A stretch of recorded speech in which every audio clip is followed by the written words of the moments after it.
freaks. Freaks? Yes. Yes. I got this one freak that I'm trying to get rid of from Jersey, though. She's out to here. Nah. What about that one you got? In Sheboygan? Yeah. Retired. Okay, listen, what are we gonna do? What are we gonna do? I got freaks 9 days out of the week. I can give them... There's only 7 days in a week. Man, you ain't Big Pop. I'm the big bad booty daddy. It's non-stop. Now listen. English! Boot, boot, baby, you drive me crazy. Is that Steps? Didn't they do the tragedy? Yeah. They did. Yeah. They did a bit of everything. What else did they do? So I do get them mixed up with S Club 7. S Club 7 did S Club. There's no fucking party like an S Club party. Puberty hit them like a truck. 80 a day.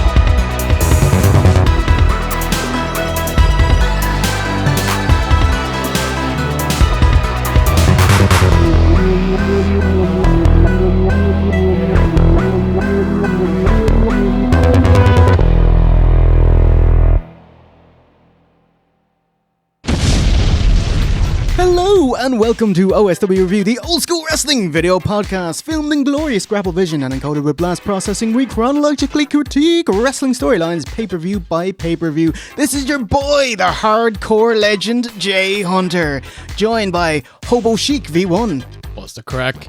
And the king of stand-up, OC. You do? Yeah, all Mick Foley gimmicks there. It's TNA Lockdown 2009, and it's coming up right now. I know what to do. I'm gonna get her with my knife. That's a spoon, Holly. I see you've played Knifey Spoony before. Welcome, Noggers! Happy days are here again. Purr. I stole your thing. Again, I'll have to edit me out. Just eating 1,000 pies. Hey, yeah, bringing it back. Everyone, how you doing, mate? Not too bad, mate. Not too bad. I'm looking forward to talking about some TNA bollocks. Excellent. And OSC, tell me the opposite of how you're feeling. I am feeling really well and really excited about talking about TNA again. Hooray! Okay, let's leave it at that. Well, very clever, Jay. Let's start the show. But before we do that, I got a little piece of business for you. Ooh, business.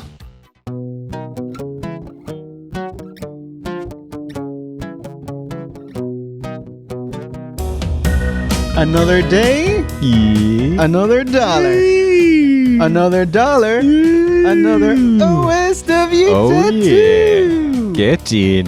Okay, lovely, beautiful. Okay, what we got here is the classic OSW patented Macho Man likeness. Okay. We invented Macho Man. We invented Macho Who Man. knew? And the classic OSW belt, a strap. Okay. Not title or championship. Beautiful. And it's tattooed in what I can only imagine is an exceptionally sore place on his arm. But vibrant poppy colours. Bit of purple in there. You like a bit of purple? I do love a bit of purple. Yeah. But thank you very much, sir. Gorgeous, Outstanding. mate. Gorgeous. I really like this OSW take on the Planets Championship. The Daniel Bryan wooden one. The hemp one. Yeah. Hempyweight title. Yeah. That's brilliant. Lovely tattoo. Big, bright OSW. Get in, mate. Yeah. Oh yeah, I love it, and I love he just ripped out the WWE logo and put in OSW. Yep. Yeah. I love it. I'm always impressed of shading because it's ink. You're putting ink onto skin, so whenever you do wonderful shades and darknesses and hues, I'm always super impressed by it. This is beautiful. Congrats to the artist here. Anytime you describe a colour, you have to say it pops, right? You know, they all pop for some reason in 2024. Like, but beautiful. even if it's vibrant, that just makes it pop, you know? Tattoo bra, David McKay from sunny Fife in Scotland. That sounds like a bit of a rib, but we'll go along with it. Scotland. Says big fan, obviously. The tattoo kind of gives it away. But he's been a fan since WrestleMania 6. Wow. Oh, the OG. This is like early-ish 3-man era. Yeah, yeah. That is old school. All right, are we ready for the boys' stable, lads? Yay or nay? That's all I got. That's scraping the bottom of the barrel. To do with tattoos? A horse? Yeah, Stable, boy stable. Oh, brilliant. There you go. He loves it now. Leave it in. Leave it in. Number 5. Yes. Coco Beware. Ooh, bird. Ooh, Word. I'd be interested to hear if this is Coco Beware singles or Coco Beware with Owen as High high energy. Huge marks for them back in the early 90s. Loved them. The dungarees, MC Hammer shit. We Has there ever been a tag team gear that has straddled 2 decades more than high energy? You're right. You're right. Right? It's like the friendly black men of the 80s mixed with the less friendly black men of the 90s. We're here to dance for the kids. Run, 80s black guys! You're no match for the 90s black guys! Just outstanding. And Coco, Hall of Famer. Big controversy when he... Remember when he went in? It was like people giving out about it. It's like, lads, you know they induct about 1,500 people a year. They're going to run out at some point. Everyone's going in. I do feel like that Coco was kind of scapegoated for years as being the lowest point. Yes. You know, and then like Tori Wilson and Stacey Keebler started going in, and Coco was like, yes! Yeah. I don't have to listen to me being the low bar anymore. Yeah. This is like David F. Sandberg when Shazam 2 came out and it bombed and was the biggest loss in DC history, and then the Flash just runs past him right into the toilet, and I'm like, yes! The second lowest. Black Adam just hiding in the corners. Obviously, Coco Beware, much bigger star in the CWA, Mid-South, Georgia, and he was like a very popular mid-carder in WWF. Like Pile Driver was about him, you know, him working the construction. And you talk about high energy. It is still at the forefront of people's minds because I watched Becky 2. The Wrath of Becky, and she put into foster care, and here's her Peter Perfect, the perfect priest. Her foster parents are like sickeningly sweet and servile, and they just go through all their family pictures, and it is them photoshopped into High Energy's picture. Yeah. The parents. It's insane. But I had to play the part for my new foster parents. Yeah, these 2 whack jobs. Isn't that preposterous? That's so funny. It's just at the start of the movie. What a weird reference. Number 4. Murder.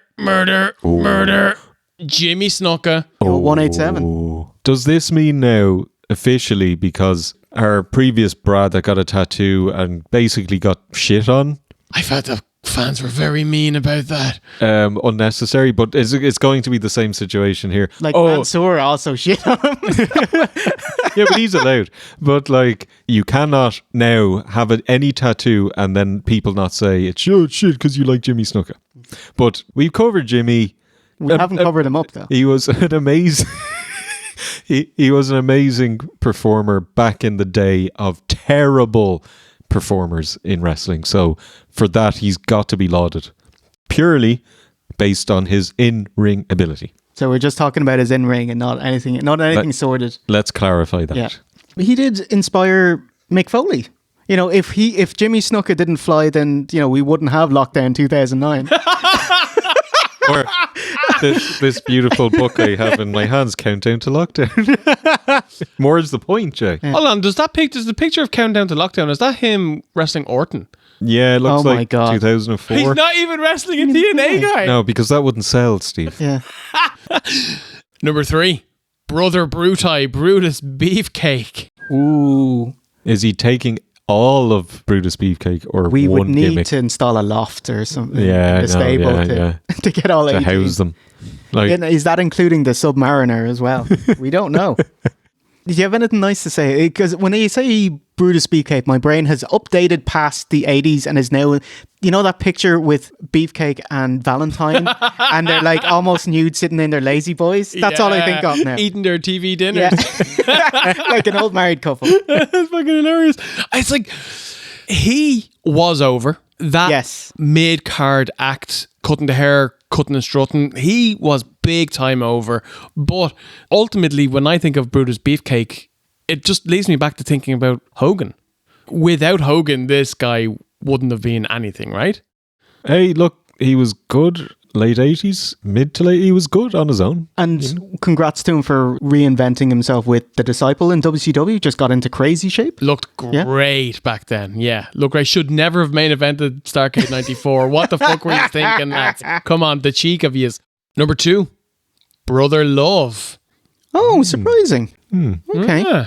Because he talked he had the evangelist gimmick in the, well, I'm sure everyone knows him from Something to Wrestle, but he talked very, very slowly. Like if you thought Razor Ramon talked slowly, he was like a third speed. And it wasn't a good promo he's cutting. It wasn't anything interesting. He was just filling time. Paul Bearer like? Yes. But I think he was slower than Paul Bearer. No, he's not. Can we have a side-by-side on that? No way. Can you give us a Paul Bearer? Yes. And can you give us a Brother Love? Inconclusive. Oh wow! I can't believe you got Paul Bearer. I love you. Is that Undertaker? I mean, sorry, is that Paul Bearer? Is that the Undertaker? I wish it was. That was the original catchphrase. It wasn't rest in peace. Stone Cold Steve Austin.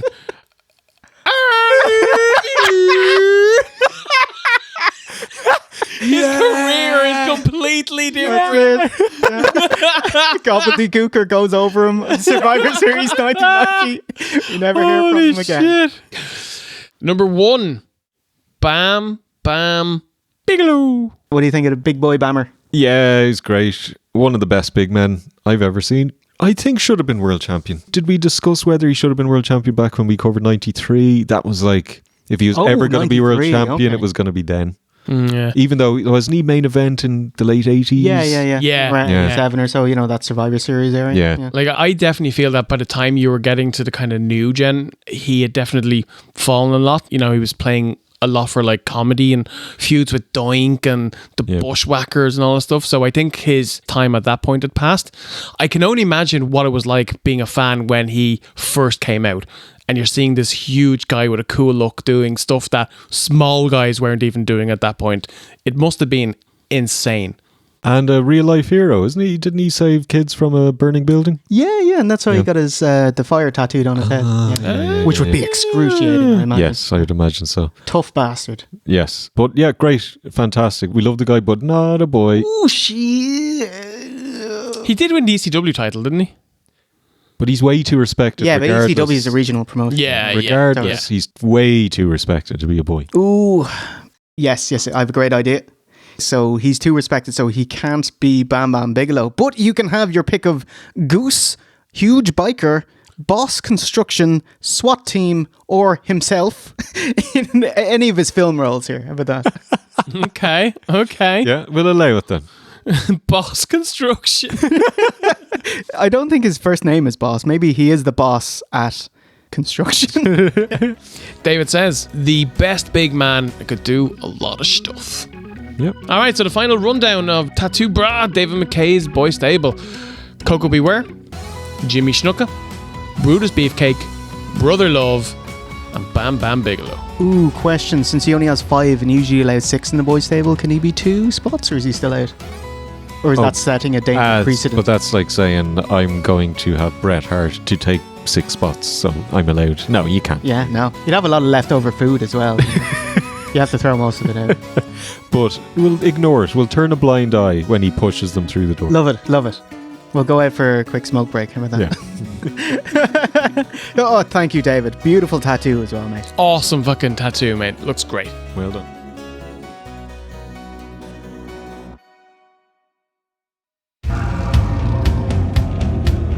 Cold open. It's Bullet with Butterfly Wings, Billy Corgan. Welcome to TNA. First foray into pro wrestling, showcasing a divided babyface team. 2 of the 4 arriving together versus a united main event mafia front. Team 3D are out by the Rocky Monuments. Oh, with OSC's favourite titles. Oh, the wristwatch belts. Yeah, the New Japan baby belts. Now, tell me this. I remember I was in an episode of Impact where they showed footage of them winning the titles. It was in Japan, obviously. And did they set up a coffee table in the ring? Was it this? It was. That would have been Global Impact. That was what I think. Can we get a bit of spicy? Yeah, please. Okay. Elevate him up, straight through the table. So Philly is where Team 3D got their start, the ECW hotbed, and their march to the TNA tag titles starts here all the way to the arena. And then in a vignette, Billy Corgan sings his most famous lyric. Despite all my rage, I am still just a rat in a six-sided steel cage. Uh-huh. Clever. Real clever, isn't it? Genius. He wrote it in the 90s and he was just keeping it in the back pocket. At some point, TNA... Give this man a wrestling company. He can do no wrong with one. Yeah, like for me as a rock fan in the 90s, TNA fan in the 2000s, that was fucking cool. Despite all your rage, you're still just a rat in the six sides of steel cage.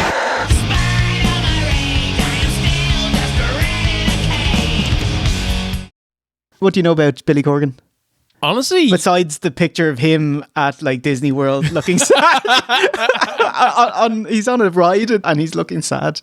Oh, that's brilliant. I mean, I always imagine him as being a very miserable person, just based on his music and stuff. But I was never the biggest fan of the Smashing Pumpkins. I do like a couple of their songs. Zero, Tonight. Fucking Tonight. Fucking Tonight. Today. Yeah, fucking today.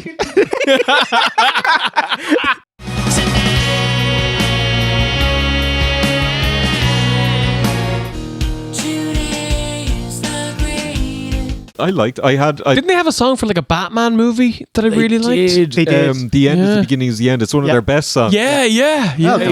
I actually quite liked them in the 90s, but then when somebody asked me what's your favourite Smashing Pumpkins album, I was like, I would have to say the best of Smashing Pumpkins, which came out. It was amazing.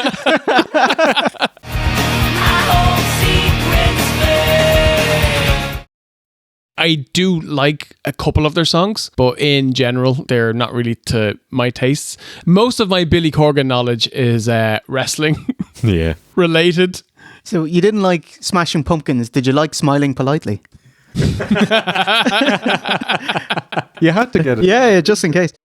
Hey, Cannonball. I like your statement. When life takes a cheap shot at you, you stand your ground.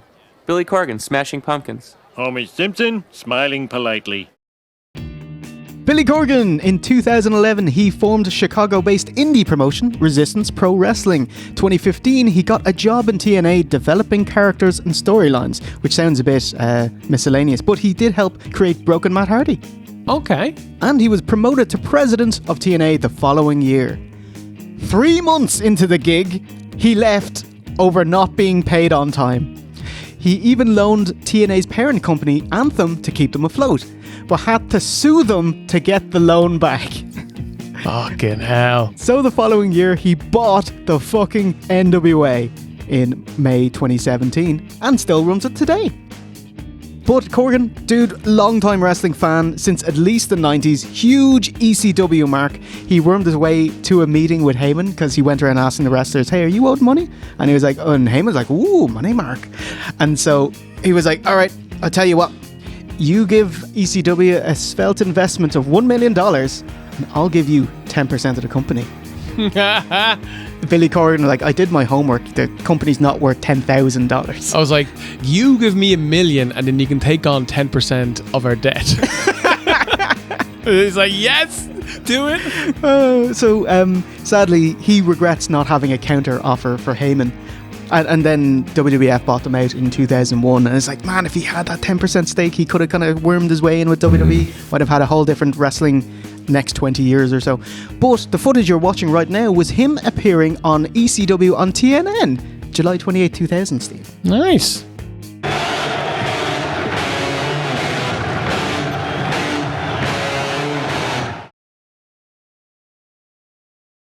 The most dangerous pay-per-view of the year. Lockdown. It's TNA Lockdown, April 19th, 2009. But I'm not pronouncing where that's from. Liquor out.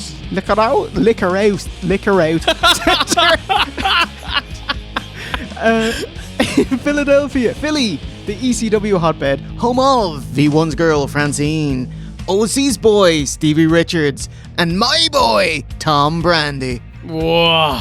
Attendance is 4,500 with 3,500 paid. Congrats to TNA, their biggest paid crowd of the year. Not bad. 40,000 TVs tuned in at home. 40,000 makes this TNA's 7th highest bought pay-per-view. Wow. Their highest was, of course, Genesis 2006. Yeah, Joe versus Angle with 60,000. Of course, Lockdown, where every bout is contested in a steel cage. Pitched by Dusty Rhodes, baby. Okay, so do you know when Homer is in hell? There's a demon, and they all have very specific, ironic punishments. And it's like, you like donuts, do you? Have all the donuts in the world! Hum. You like lockdown matches, do you? Have all the lockdowns in the world! Yeah, so when I say pitched, Dusty Rhodes, he was the booker for TNA for about 6 months into it. He was at a production meeting and someone just pitched, hey, why don't we put this match in a cage? And he was like, why don't we just put every match in a cage? And Dixie was like, oh, you've done it again. Yeah. Shit. Yeah, Dixie jumped up and said, great idea, I love that idea. She didn't even know it was a joke. And that's how Lockdown came to be. Seriously. Ladies and gentlemen, we are live.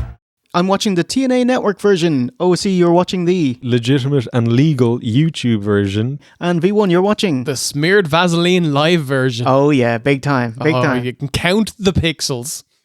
That includes a pre-show got to us by Matthew. Thank you, mate. It's your Philly cheesesteak, tasty cake, crab, fries, scrapple, stromboli, hoagie, Philadelphia pre-show. There was a dark match before the pay-per-view. EY versus Danny Bonnaduce.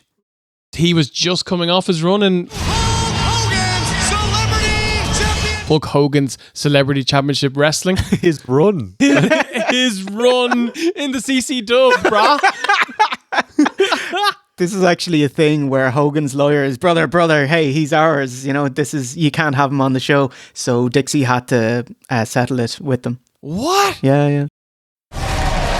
Dangerous Danny Bonnaduce! I went back and I did watch the entire season of Hulk Hogan's Celebrity Championship Wrestling. I did it as part of my weekly watch-alongs on Twitch. That's a fun show. That is a perfectly watchable reality TV show, and the absolute highlight is Danny Bonnaduce. He is the best on the show by a mile. He had the best look, the best promo, the best gimmick, the best matches, but he wasn't Rod the Bod, and he didn't win. He got, I believe it was a kayfabe injury in week 7 and quit, and so then the final was the next week, which Rod the Bod won. Who's Rod the Bod? Dennis Rodman. Oh, okay. Right. Oh, yeah. Bash at the Beach fame. Rod the Bod. To Rodzilla, you're the CW heavyweight champion. Rod the Bod. Was Bonnaduce's match, was it as good as you remember it from back in the day? Because we watched this, I think, here. We did watch it here. I think over the years, I slightly overestimated what he could do in my head, because it was incredibly basic. He could do nothing, but he was charismatic. How did his nunchuck spot go? It looked good for about 5 or 6 seconds before he dropped them. Is that the worst thing you could do with nunchucks? I would say the second worst. The worst thing you can do is wrap yourself around the side of the head, right? And knock yourself out. And yeah. Huh? You're inside the cage. A little bit of a problem with him right there, I guess. I need to practice that move. Yes, if you whack yourself in the back of the head, yeah, I mean, you're going to do damage. Yeah. They're banned, right? Yeah. Is that Michelangelo who has them? Yeah, but then remember, because they were dangerous, he changed it to a crappy grappling hook or something in later seasons. A grappling hook? Did he? Yeah. I'm pretty sure. That's like... That's a mode of transport, not a weapon. Yeah, that's like having an elite card as your weapon. Oh my god. Bonnaduce, this was supposed to be on the main card, but earlier in the week, Dixie got cold feet, saying it's a comedy bout. The pay-per-view is filled with serious matches, so let's bump it to the pre-show. Then Danny heard about it and got in her grill. What's going on? What are you doing? And she, to her credit, thought on her feet and said, oh, this is an important match. I need you to talk people into buying the pay-per-view. And that's why we're putting it on the pre-show. And he was like, oh, thank you for giving me this position. I am honoured. That might be the smartest bit of business Dixie Carter's ever done. A whopping 204 seconds. So, like, I don't know what you're expecting from this lad. Yeah, botched the nunchuck spot. He hit a big senton off the top rope. And that's very generous. And EY won handily with a powerbomb. Boner taking a lovely flat back bump. Well done. Eric going to take it into a quick roll-up, small package, legs hook, 3 count. Here is your winner, Showtime, Eric Young. Just my favourite bit was actually in the build. Danny had his radio show on 94 WYSP out of Philly, and before the bout he had Team 3D on, and Bo was like, hey, I want to get you ready for the match, so how about I give you one of my world famous chops. Was it pork? Hey! So I was thinking that I would give you one of my famous chops and that Devon would hit you across the back with a chair. Oh. Yeah, no problem. Here we go. Oh! Look at his face. Well done to him. He took it like a champ. He's in significant pain there. Yeah, you know that Bubba Ray fucking leathered that. Like, really, really leathered it. Oh, sorry. Before we begin, there's a new OOC segment coming later in the show. Okay, long-term booking. I call it the OOC BA. We'll come to that later. Stick around.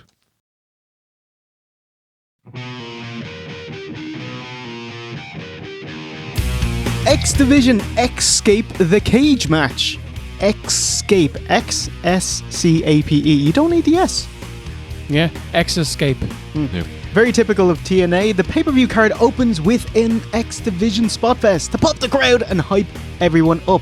Who are the combatants? 5 men. We got Consequences Creed, Black Machizi, Sheik Abdul Bachizi, and Kiyoshi, who is Akira Raijin from All Japan. But to me, he's most famous for being Suicide for a cup of coffee. See, everyone who plays Suicide gets injured so fast that, and they're in a full bodysuit and mask, so just hear you're roughly the same shape. Except for Christopher Daniels, who has the most unique body shape in the world. And like, Suicide, come on down. Chris Daniels, yep, that's you. Big melon head on it. Yeah. We've mentioned it too many times now, but yeah, I love how you can tell who he is, despite him being completely covered. Hey, it's been at least one episode since you mentioned it. It has. Okay, it has. Okay. But like, Daniels is actually on the pay-per-view as well, so he's wrestling twice in 2 different gimmicks. And just like that, the X Division title holder appears dead center in the middle of the cage. Steve! Which wrestlers have been under the mask as Suicide? Ooh, okay. Daniels? Yes. Kaz? Yes. Kiyoshi? Yes. Amazing Red? Nope. Did Eric Young ever do it? Nah, he's got a very unique body shape as well. You would know Eric Young, wouldn't you? You would, definitely. Yeah. And you But just he'd be seem mostly like, naked. Like. Yeah. You just have the mask. he just come out with the cap. Suicide suit, both the knees cut out.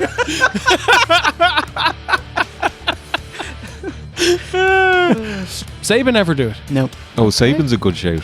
There's a couple of honourable mentions because I've divvied them up between people who actually had like runs. I'm Suicide, and ones that are I'm just dressing up to Pearl Harbor someone else. Okay.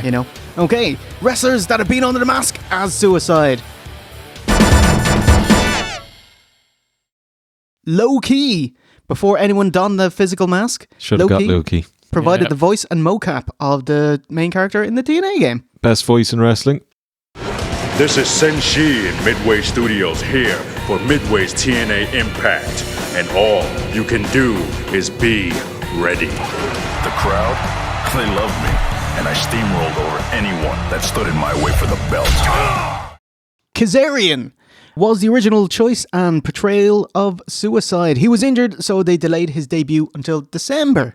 Well, the lights go out here in Final Resolution, and look at who comes flying in with Suicide from Midway's Impact video game. Daniels! Kaz got re-injured by Destination X, so Chris Daniels portrayed him, including the big win claiming the X Division title. Look out! is crazy! Kiyoshi in 2010. He left to wrestle in Japan in February 2010, whilst TNA thought of something for him to do. He came back in June and they still had nothing for him. So, put him under that Suicide gimmick. And he's used mostly as a body to make up the numbers of those multi-man X Division bouts.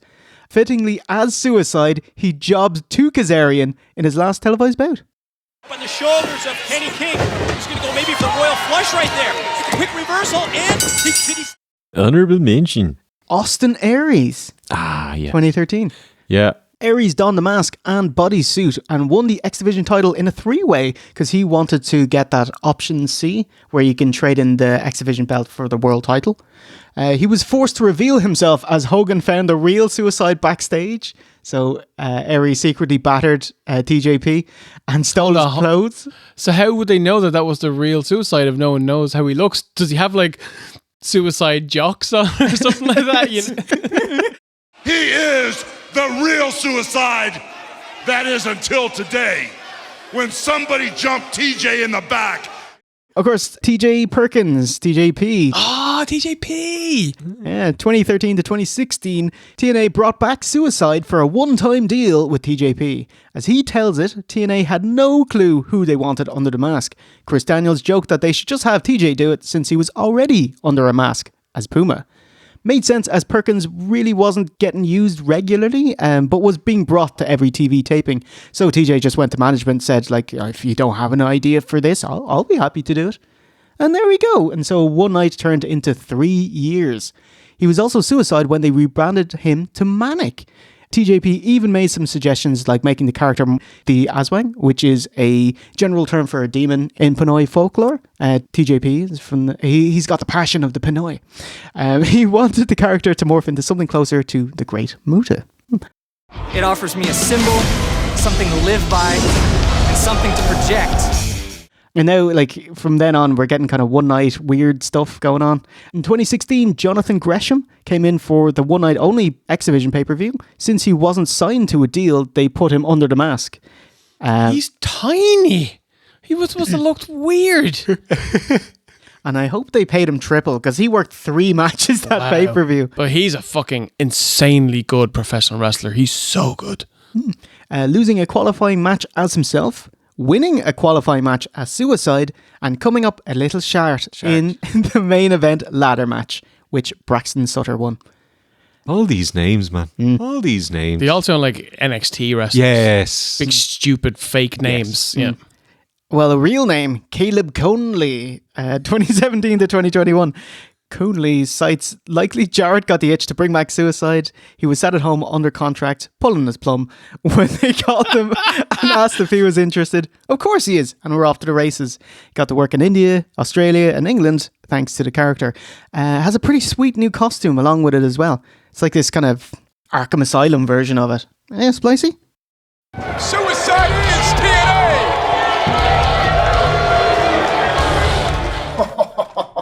Suicide. Yeah, Daddy. 2020, they went fucking nuts with Suicide. Johnny Swinger, honourable mention, one night he stole the Suicide costume and still jobbed to Willie Mack. Johnny Swinger, stunner, stunner, stunner. Crazy Steve, honourable mention, in November that year, donned the costume for a match against Rohit Raju. Rohit thought it was TJP under the mask, but it was just a distraction. And whoever this is that Crazy Steve? That's Crazy Steve! And finally, Zachary Wentz in 2020, aka Nash Carter in NXT for a very short time.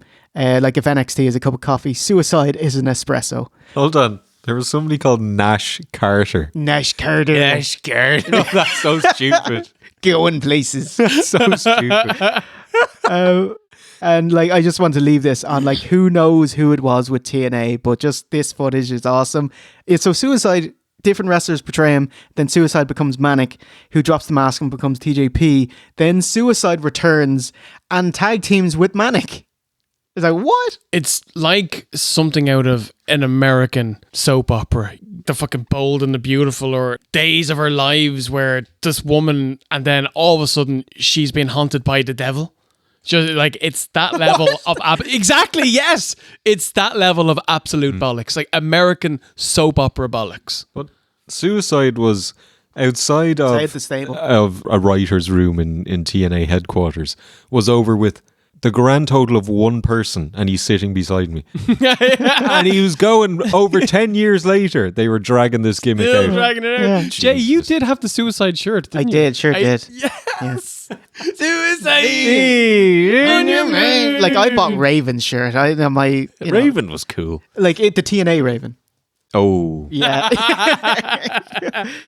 What a mark. Have suicide out of your system now. Can we move on from suicide in general in our lives? Damn. Okay, after this. This will be the nice Yes. One more thing about Suicide. Yeah. Do you know the finish of Destination X where Suicide, Chris Daniels, jumps into the middle of the X to grab the belt? Yep. Daniels did that in 2006 Unbreakable. That was the finish to the Ultimate X match. And it was like, holy shit, he's actually just told you he's Daniels. Tell you what, it's not a patch on the Xscape. And that is not the last time I'll bring that up.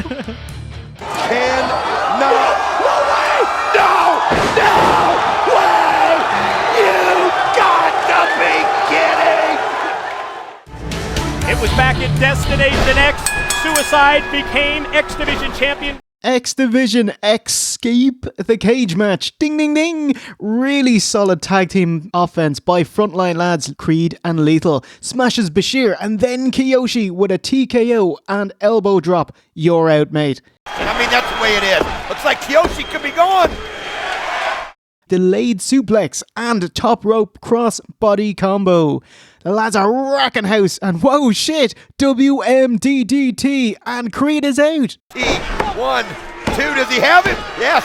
That's the WMDDT, the weapons of mass destruction. Wonderful Rikishi bump from a lariato by Lethal. Suicide hits his bucking bicycle and Sneaky Sheik steals the pin. Lethal's out. Might have been playing a little possum there. Oh, absolutely. Sheik's going to go and Got try it. and pick the Got bones. it. That's what you do. Down to 2, Suicide and Bashir. Fuck, why are TNA so high on Bashir? Lads, this match, I won't say it had a build, because the only build that this had at all was Bashir. He basically joined up with the other foreign lads, and then on one of the impacts, beat Suicide in a one-on-one match. He beat Suicide. Bashir. Clean? I mean, clean after a DDT on to a belt, but you know. clean. Yeah, it's clean enough. Clean as heels get it.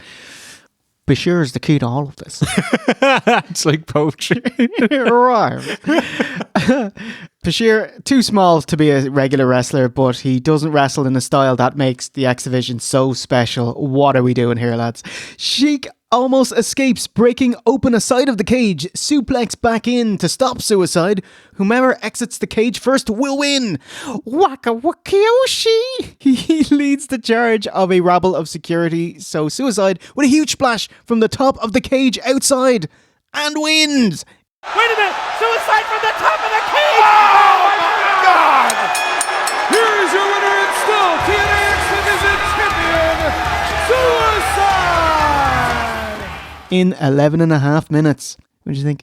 Disappointing opener. Surprising. You know, you think, okay, X Division wrestlers in a cage. At worst, we're going to have a good match.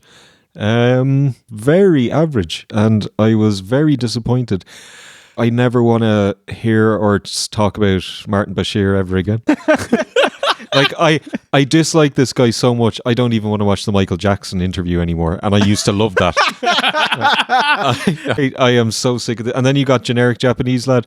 Like, I'm okay with that. Like, bring in Speed Muscle if they're going to be something wow. But this guy, was he the one that jumped off the cage? No, Suicide. That was Suicide. Sorry, Yeah. No, okay, he caught him. Yeah. Oh, well, he caught somebody. Yeah. So he didn't even do anything spectacular. So, no, I've got nothing positive to say about this. Unfortunately, I incredibly agree. So, V1, what do you got? I agree with about 90% of that. I thought this was the worst X Division match that we've probably covered on this arc so far. I think it's a bit of an indictment that it's the second best match on this show. Suicide was great and he worked really, really well with Lethal. There was like a clothesline spot where Lethal took like a backflip bump, but he landed with his like arms outstretched, and I was like, that is an athletic feat. That was an incredible looking bump, mate. I do think we've been rightfully very harsh on Bashir in this arc, but I thought he was okay in the end of this match. I did enjoy the spot where he did the drop kick into the cage to like open it up a bit. I thought that was clever, and I thought that the finish of the match was cool, but holy shit, the finish of every match that Suicide is in is a crazy spot. No wonder people got hurt over and over again. Yeah. Cut straight to Daniels. What the fuck? Because that was Daniels under the mask of Suicide. That was clever, to be fair. Yeah, really good. Clever. So this interview is a pre-tape. Daniels says, "It's good to be back. Whatever between Jeff and me, that's between Jeff and me." Haha, the old kayfabe. Where did that come from? So on the Go Home Impact, Daniels wrestled Angle. It was the final of a series of matches to see which team going into lockdown would get the advantage of coming out first. Daniels pinned Kurt Angle and the ref counted it, and all jumping around. But then they came back and they watched the replay, and Kurt Angle got his shoulder up at 3 while Daniels was down, even though he was pinning. And so Jeff Jarrett came out and reversed the decision and gave it to the heels. And so the members of his team were like, whose side is he on? Yours, you twats. It was so stupid. Yeah, he thinks Jeff's not trustworthy with the front line. Where's Daniels been, you ask? If you recall, Daniels got the unlucky briefcase at Feast or Fire 2007, meaning he was fired, just as Curryman got the unlucky briefcase at Feast or Fire 2008. So, yes, you stay away from that match, mate. Jeez. I love you! Please, one more dance! Rest dance! Ronan! Sorry, Ronan, Curryman. save me! Save me!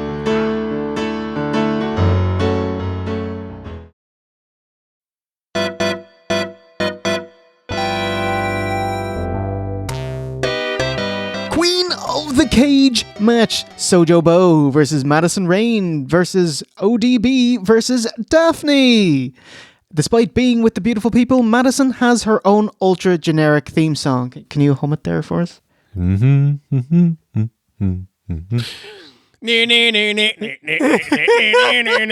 Everyone came out to this fucking song on this show. Sojo Bo's theme, what's her? I ain't your mama. I ain't your mama. That would get over, but it has to be that. From Seattle, Washington, Madison Rayne! Introductions all ready for Madison Rayne.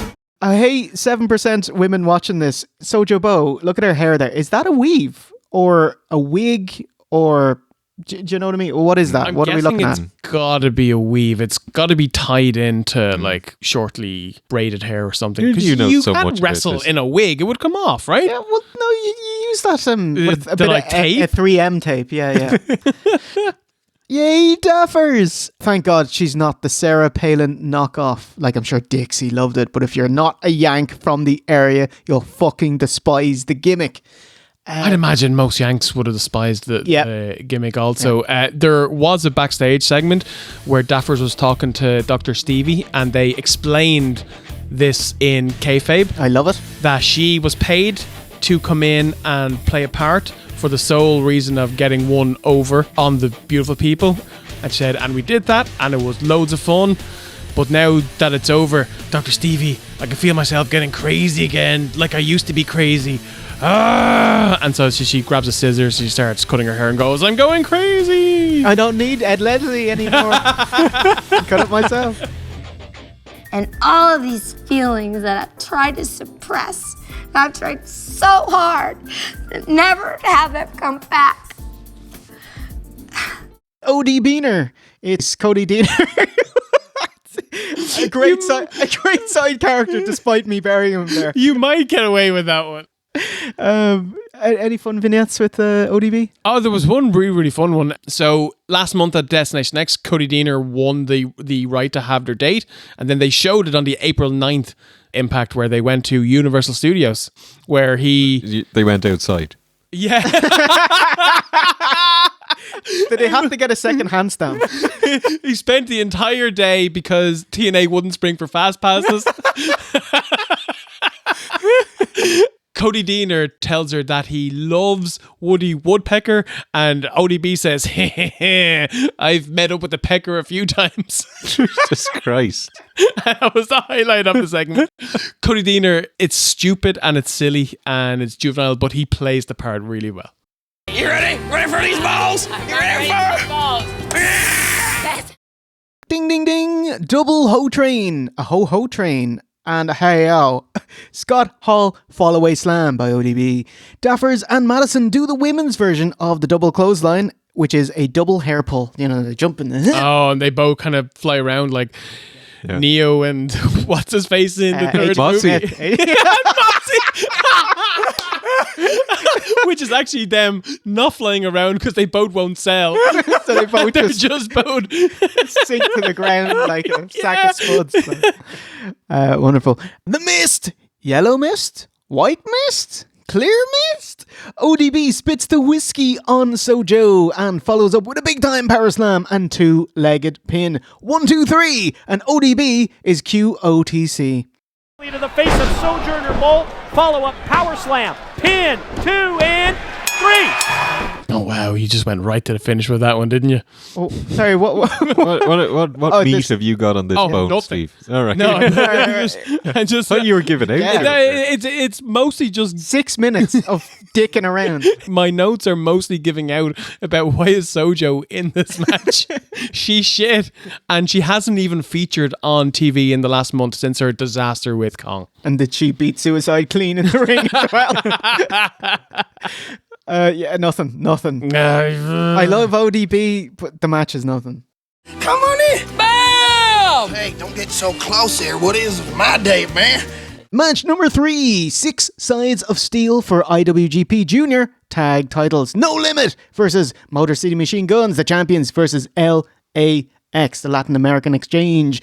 By the way, IWGP is the governing body of New Japan, which stands for International Wrestling Grand Prix. Thank you. And that's why they're called the IWGP tag titles and not the New Japan tag titles.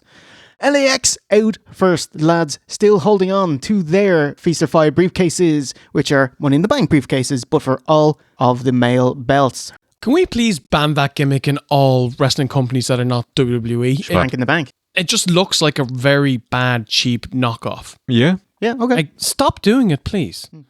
Hernandez is owed a world title match and Homicide an X Division bout.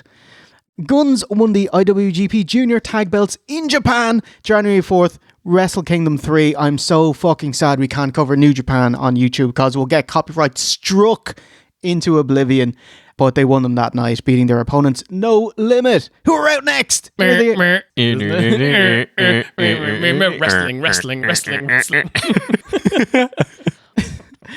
No Limit with their Chopsticks Fiddle Diddle theme. And I love it. Fucking Naito going out.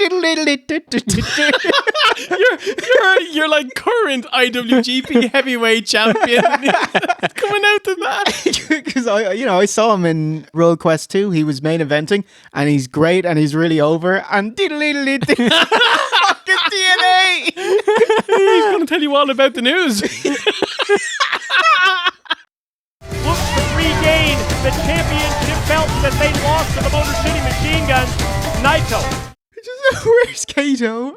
Where's actually losing clean to Bashir? It's all good. Has there ever been a worse crossover than New Japan and TNA? No.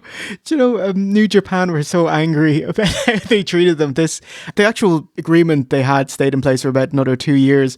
And when TNA were trying to court them again, Scott D'Amore had to formally apologize for how they were treated during this era. Holy fuck. So it is a tornado tag. 6 men locked in the ring. No tags. Everyone's legal. Everything's legal. Supermax put over Huge as a dominant powerhouse. Octopus on Hernandez. Not having it. Aloha doesn't need it. Supermax shoulder blocks and sends Sabin flying into the steel. That looked awesome. Come out chopping it. Ouch. Guns double elbow, double suplex. No, Bull rush forward and Hernandez hits a suplex on both guns. A duplex. Shoulder charge and clothesline by LAX. And a wheelbarrow and flying nothing by Homicide. DW notes he overshot his offense so he won't get a pin with it. Which he doesn't. Very clever. Aloha round 2. Aloha. No! Sabin hasn't learned. Chokeplex into the cage. Is that the one where he like bounced off the cage and then he hits the ropes and it fucks up how he falls and he nearly necks himself? It's just something to watch in person. And man. Oh, man. That was terrifying. That was absolutely terrifying. And I know like Hernandez has gotten a bad rep for being careless, but that wasn't his fault. Like, it was just the way Sabin bounced off the cage and onto the ropes, and it totally messed up how he fell. But very scary. No Limit with some nice guns-style offense. Then power slam to Homicide. And to Hernandez. Double kick and pancake back down. Nice. Then a twisting botch.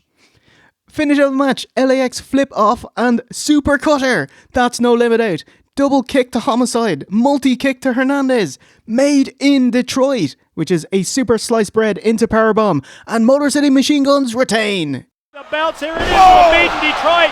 That's how you do it, and it's done! In 12.5 minutes. Good fun, much better than the opener. My only quibble is that it was No Limit and not Speed Muscle.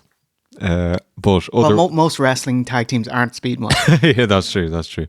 Still not as good as a good X Division match, but enjoyed it. The in-ring was excellent. They got the mix of the different types of wrestlers well. Like, you know, the guns are super fast and smooth, and LAX have the kind of joint offense. And NAITO was great, and Yujiro was there. He's not very good, but it was excellent, and it peaked the show a little bit early. It would have been better off later on in the show. RVD also has joint offense. He does. Yep. It was a fun but forgettable X Division High Octane Spot Fest. 6 men in the ring, tornado tag. Supermax kept super strong for his world title shot. But you might ask, hey, you already had your world title shot against Sting. And he got screwed out of it though, right? Yeah. Due to the Main Event Mafia interference, Foley would give him a do-over, but he'd get injured before availing of it. Yeah. Hernandez did eventually get his title shot in September's No Surrender. And I was like, this is quite clever because there's a 4-way. They'll batter each other. And, he can pick the scraps. And I was like, no, I'm going to cash in my Money in the Bank before the match and make it a 5-way. And lose. That's so stupid. Yes. What an idiot. Moron. That's like one of those times where your company books yourself into a corner because they obviously didn't want him to be champion, but they can't just have him lose one-on-one because that makes him look like a geek. Yep. But then they just make him look stupid. Yep. There's no way out. Yeah. He should never have won the briefcase. Like, maybe the intentions were there because maybe they were hoping he'd step up because, yes, he had the look and he had the wrestling ability, didn't have the mic skills. That maybe they were hoping within a year or whatever that would come, but it never came. I do also think maybe a case of because he did have a name for being a bit careless, some of the top guys probably didn't want to work with him. My guess is that, like a Nash or... No, sir! No, sir! Give me Bashir! They had an out, like he wrestles Sting and Main Event Mafia interference. Just leave it. That's it. Yep. Able to get the boot up and then follows up after the boot. Backstage, Lauren shows her concern for Abby's safety. It's a cage match versus Matt Morgan, and Abyss promised no weapons. Abby says nothing. Dr. Stevie told me to keep it in, but tonight, Morgan, I'm gonna let it all out on you. What I found quite amusing here was that Lauren was concerned for Abyss's welfare against Matt Morgan. As you know, I love Matt Morgan, but that's like, I literally bought the t-shirt, but that's like saying to a wrestler facing Kane in, I don't know, May 1998 onwards, for the entirety, I'm worried about you facing Kane. What, that fucking jobber? You sure? I worried about you. She wrestled him twice in the last 2 fucking months. Yeah. One of them anyway. I don't know. He won one of them for sure. Which leads us to the Doomsday Chamber o' Blood, or if you're fancy, a Chambier du Sang. Morgan has a chair and looks for more weapons and tricks under the ring. But this is TNA, we don't have spare going down. So he just gets in the ring empty-handed. Abyss with the clobbery punches in the corner. Yeah. Only second only to Shawn Michaels in his... For a main event, one of the biggest legends of the business, he's got one of the worst work punches you'll ever see. Maybe he's just super safe, you know? But yeah, it looks terrible. Flying bum tackle in the corner. Gets over his no weapons inner turmoil pretty quick by reluctantly picking it up and getting booted for the hesitation. Morgan causes a distraction of getting rid of the chair. He, throws over the top, and that's a pretty successful... Because Abyss is in the ring blading. Oh, he's not just blading. The camera goes back to him and you see him dig his fingers into the cut to pull it open so he can bleed more because he's a massive knacker. Yes. Mox watch, time from bell ring to blade, 2.5 minutes. 2:28. Thumbtacks? No, it's glass. Morgan makes Abyss drop his forehead blood over the glass. Oh my, that is so gross. But it's a great shot. If the match meant anything, yeah. What do you mean meant anything? They've been feuding for months. Lauren! Nobody cares. Abyss tries to pin Morgan, but the ref says no, because you're only eligible to be pinned when you make your opponent bleed. By the way, this wasn't really made clear in the build at all, and the fans live didn't have a clue what was going on. Oh, I see. I actually booked this match in World Class Championship Wrestling. No, Chaos Wrestling. Chaos. I wasn't with Tornado and the lads. World Chaos Championship Wrestling? Yeah. I E-Fed booked this stip before TNA. We call it a last blood match. So you can pin your opponent after you make them bleed. Exactly. Lovely. Yeah, that's it. Yeah. Okay. All right. Duck. And referee Andrew Thomas gets steamrolled. And glass to Morgan so he can blade too. Classic lie away from the hard camera in prone position. He's down and he's just like this. And you're just looking at him blade. The camera still catches him stashing the blade in his boot. Abyss gets up and leaves. Is that it?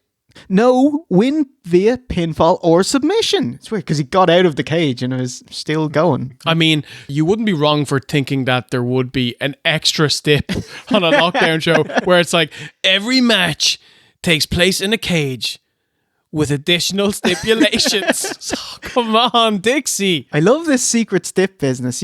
People shouldn't be able to just get to the ring. There should be false walls all around the ring, and you just have to hit them each one each time until the illusion roll into them. Sorry, we're Eldening again. Yeah, we are. Abyss gets the chair, but that's the cue for Dr. Stevie Richards. EC-Dub, EC-Dub, EC-Dub. Pearl Harbor carbon footprint. 1, 2, kick out, 0 heat. Oh my God. Carbon footprint. And I'll tell you what, it just cost him. Oh man, was that close. Stevie Richards. Stevie, in his trademark raspy voice, says, "No more violence, Abyss." And Abby sticks out his tongue like a puppy. He goes, bad. Finish out the match. Abyss tips out the tax, but Stevie won't let him do it, giving him, which we will, Jenna Maraska, we will see it next month again. He was trained by the best Survivor Season 6 winner. Morgan, whoa, and choke bomb onto the tax. 1, 2, 3, as a disappointed Dr. Stevie walks away. I'd like to be in their next session. This is the blow-off, right, to this majestic feud, isn't it? Right? Yes. Well, then, in that case, I loved it. It actually wasn't that bad, but it's the same. It's always the same match with Abyss. I love the guy and his dedication to his craft and putting his body on the line, and his ability is very good. But Jesus, yeah, man, you gotta, Abyss is ready to be freshened up, and it's not going to happen. Don't you mean Abyss is ready to be fired into the sea? And it won't happen for years before they do something new with Abyss, isn't it? Literal years. Yeah, with Joseph Park, which is great. Yeah. But, my boy Morgan doing his thing, getting by, getting on, trucking up the road, doing his thing. What can I say? So, take that for what you will, sir. Trucking up the road. Oh yeah, unfortunately, I couldn't agree more. Fuck it. Come on, lads, get out. Will you stop? Will you stop? When that lethal lockdown cage lowers and all 8 of you are fully enclosed inside the 6 sides of steel. Backstage, unbrushed hair JB, I'm not liking that, mate, brush your hair, is with Jeff Jarrett, trying to gleam if he's actually on the frontline side for the main event. Hilariously, Jarrett says Foley's been a disappointment. Just you wait. Daniels and AJ, I'm not the problem. You need to look to yourselves. Where have they been the last 6 months? I'm like, AJ, he's been getting his ass kicked by the main event mafia, fighting the good fight, leading the charge. Daniels, you fired him. Yeah. He can't come in.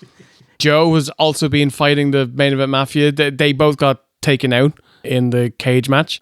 To be fair, Jarrett has also been fighting them. He's been fighting Angle for months.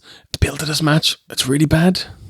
I did like that this was a heel promo. Like, he's deflecting any blame. And he's kind of trumping up, hey, maybe I'm not with them. You know, sowing the seeds of doubt. Or, you know, the last minute doubt. No. It's very forced. Nation of Violence Joe comes in and warns Jeff, no tricks. I was like, or what? You'll draw a cock on my face. Like, he won't win any matches, so, you know, I'll do what I want. Oh, by the way. Yeah. This is a good time for my new segment. Ooh, hello. The OOCBA. OOCBA stands for OOC's Big Announcement. Oh, wow. Ooh. News to us. Okay. So, my big announcement is I have a new segment coming later in the show. All right, pony. And it is the OOC CVC. Let's find out later what that is. I love this. Yeah. What a cardy.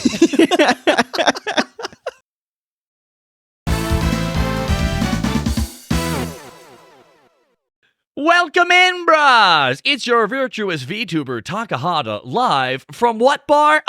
Well, the Weary 101, that's for true. The same stomping ground that Team 4-Star pulled out some 5-star classics. Or at least one of the members did. Yeah. This week's ad break questionarium, what's the best wrestler cocktail? And instead of myself, we'll have Scott Steiner answer it, who is definitely not me with glasses on. See you after the break. Give me a fucking mic! Tired of getting pushed around by companies that say they have customer service? Well, this is Dusty Rhodes. I'm here to tell you about a place that'll get you the cash you need. That's right, my friends, over at Northwest Title Loans can get you a cash loan on your car title in 10 minutes or less. Best of all, there's no credit check, no hassles, and you get to keep the car, Jack. So whether you need a few $100s, maybe $1,000 or so, call Northwest Title Loan and tell them Dusty Rhodes sent you.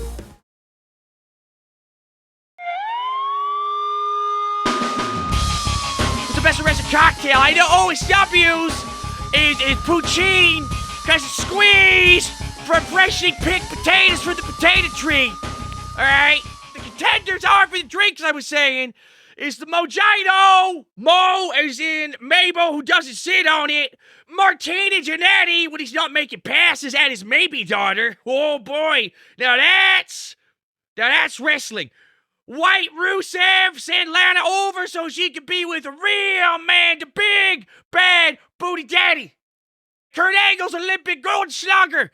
He wouldn't even make it because Kurt Angle knows he can't outdrink me and he's not even gonna try. Brock Lesnar, oh, just a bunch of cheap-ass goddamn potato vodka from the wasteland of Minnesota. The answer, however, to this question is none of these.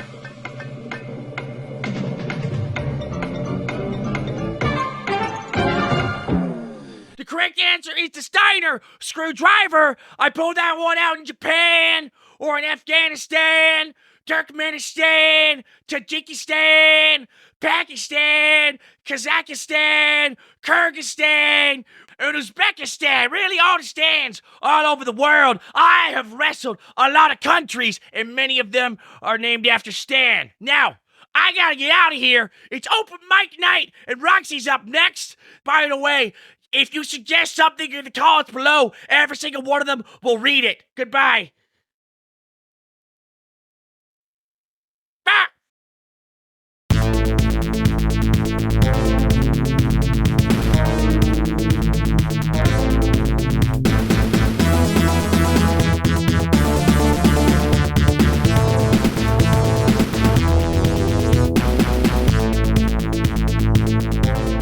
Match number 6 of the night, 5 on the pay-per-view. It's the TNA Knockouts Championship match. It's Angelina Love versus Awesome Kong, the champion, versus Taylor Wilde.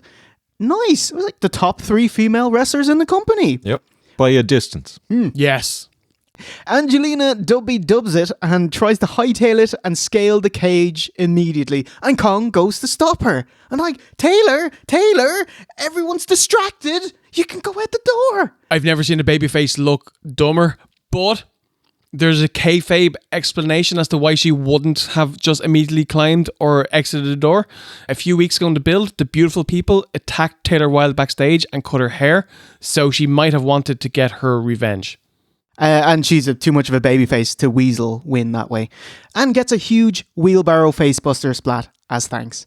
TNA haven't cleaned the mat, so everyone's just gonna have to wrestle on Abyss and Morgan's blood.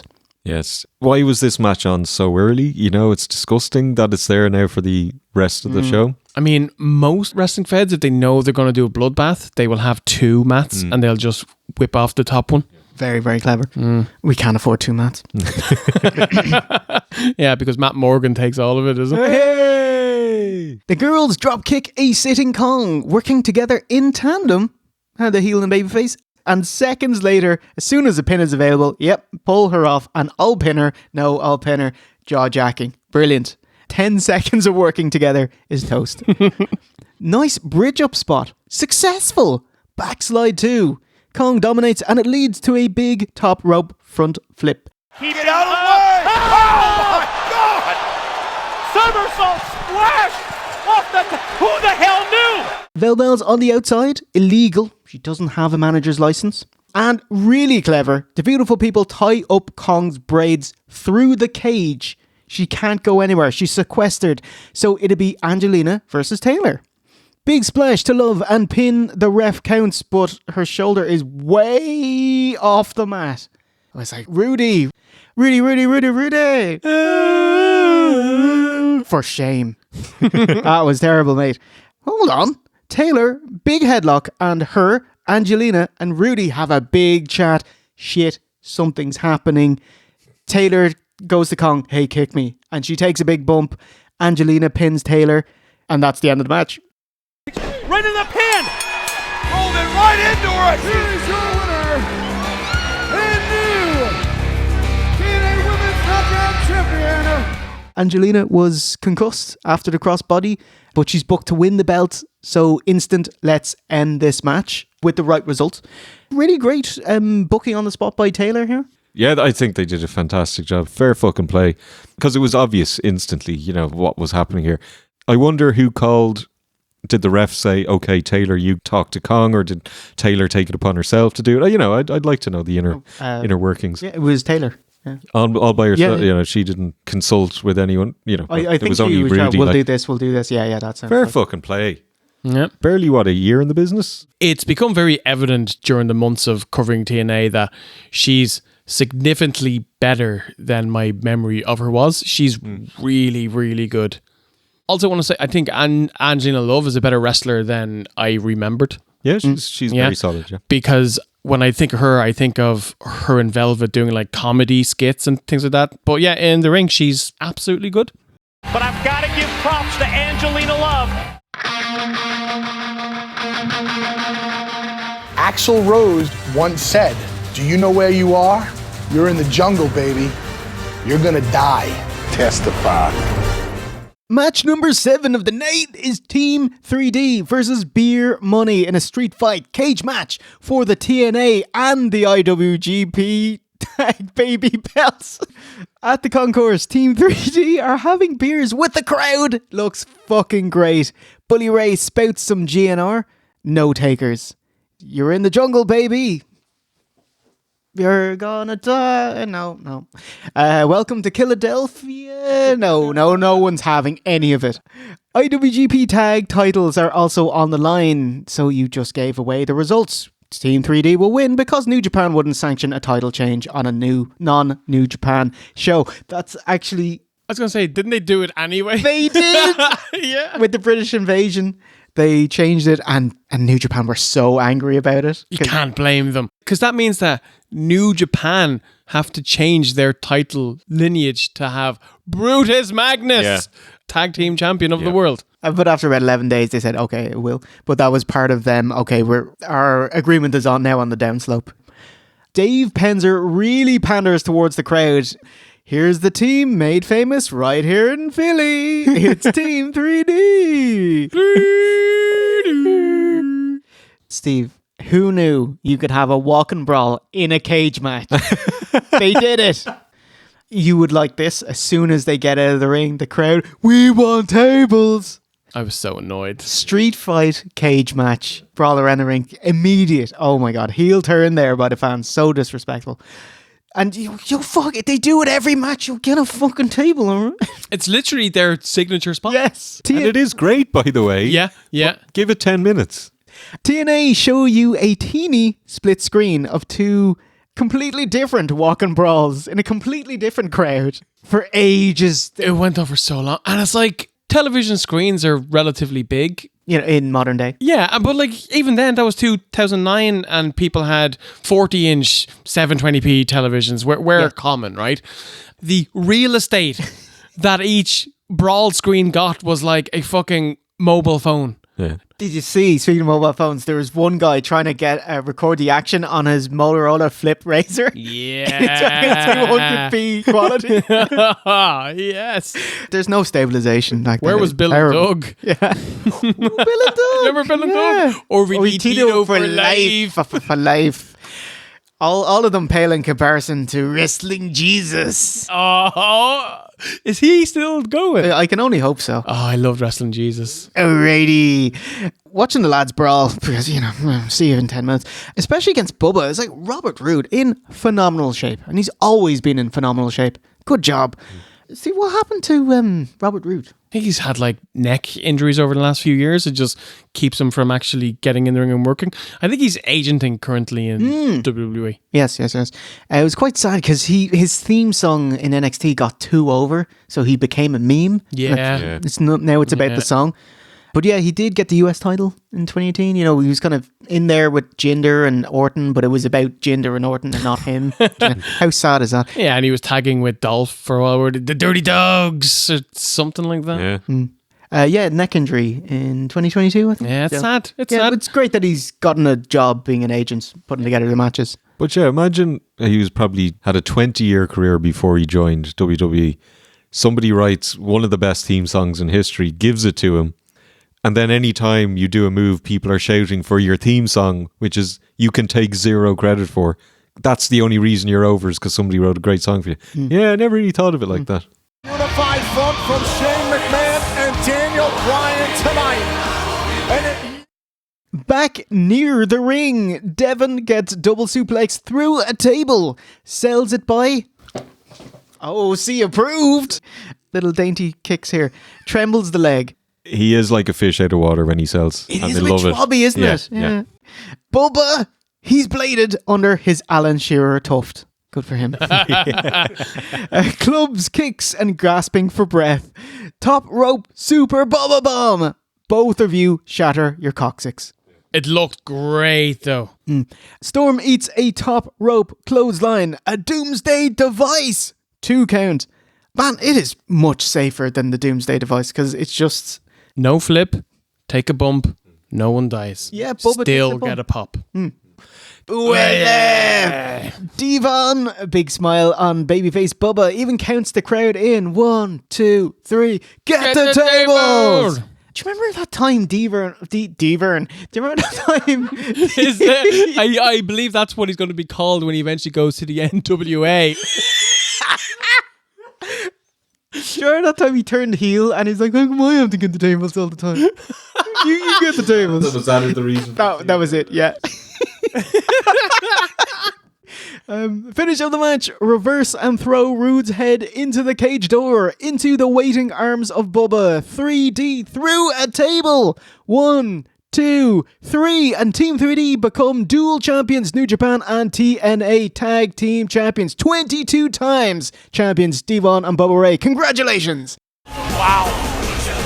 Tag team dominance has been achieved by Team 3D. 15 minutes. I quite liked it. Yeah, a lot of walking and brawling. But if anyone's going to do it, allow 3D to do it in Philadelphia, fair enough. Definitely the right winners, 100%. And forget the IWGP belts.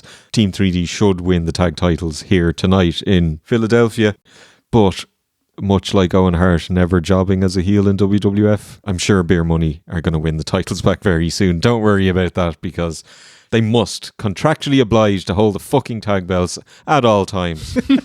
Well, how else are Devon and Bubba going to get a second TNA title run? Yeah, true. If they don't give it back to them. True. But I love, I Beer Money are great, but yeah. Like the Quebecers. Like the fucking Quebecers in 1993. But yeah, I quite enjoyed it. Yeah. When they actually left the cage, you're like, oh, thank God, because we've just seen a lot of cage matches and we're going to see a lot of cage matches. So it was something different. Something different, something fresh. So it was enjoyable, apart from just you're kind of waiting until they get back into the ring to finish the bout. Yeah. But yeah, quite enjoyable, yeah. I agree with pretty much everything you say, Steve. I think you knocked it out of the park there. The only thing I'd add is that I would say I didn't think this was the best wrestling match on the show, but it was the most over match on the show. And because the crowd were so up for it, I think it elevated it, and that meant it was probably the thing that I enjoyed the most overall. Yeah, okay. 22-time tag champions. Devon and Bubba, 8-time ECW champions, 6 in the WWF, 1 WCW during the invasion in 2001. Doesn't really count, that wasn't a Turner thing.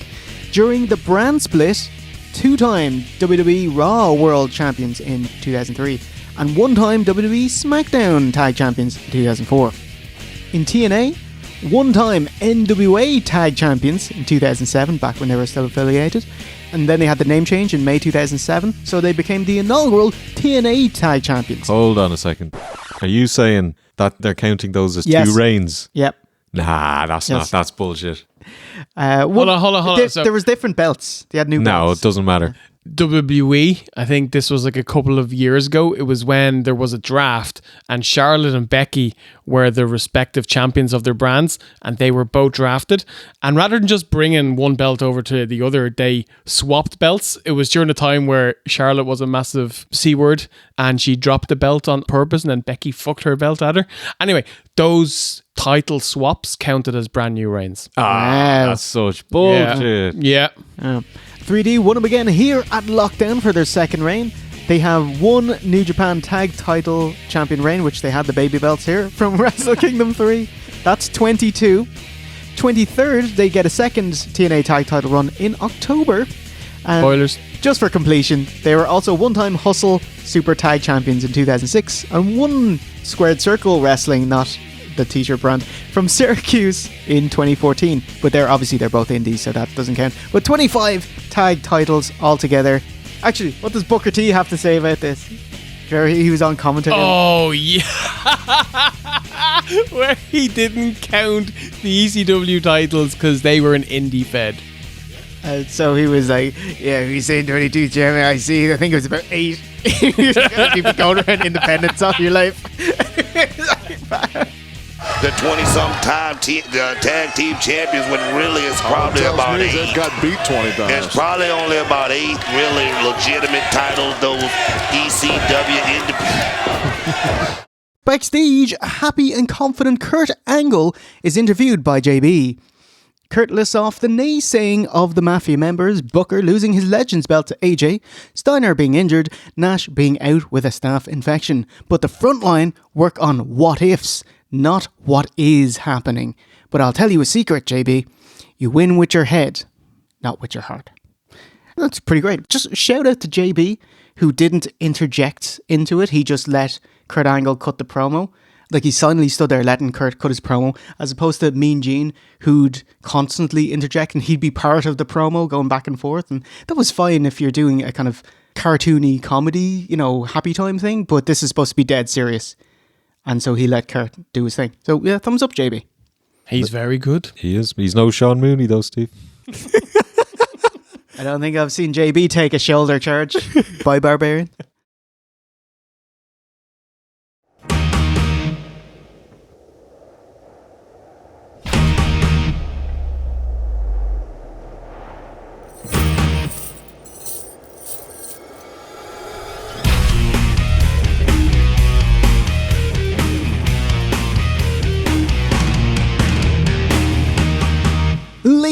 Lockdown War Games TNA style. So Lethal Lockdown, similar to WCW's War Games, 2 wrestlers start.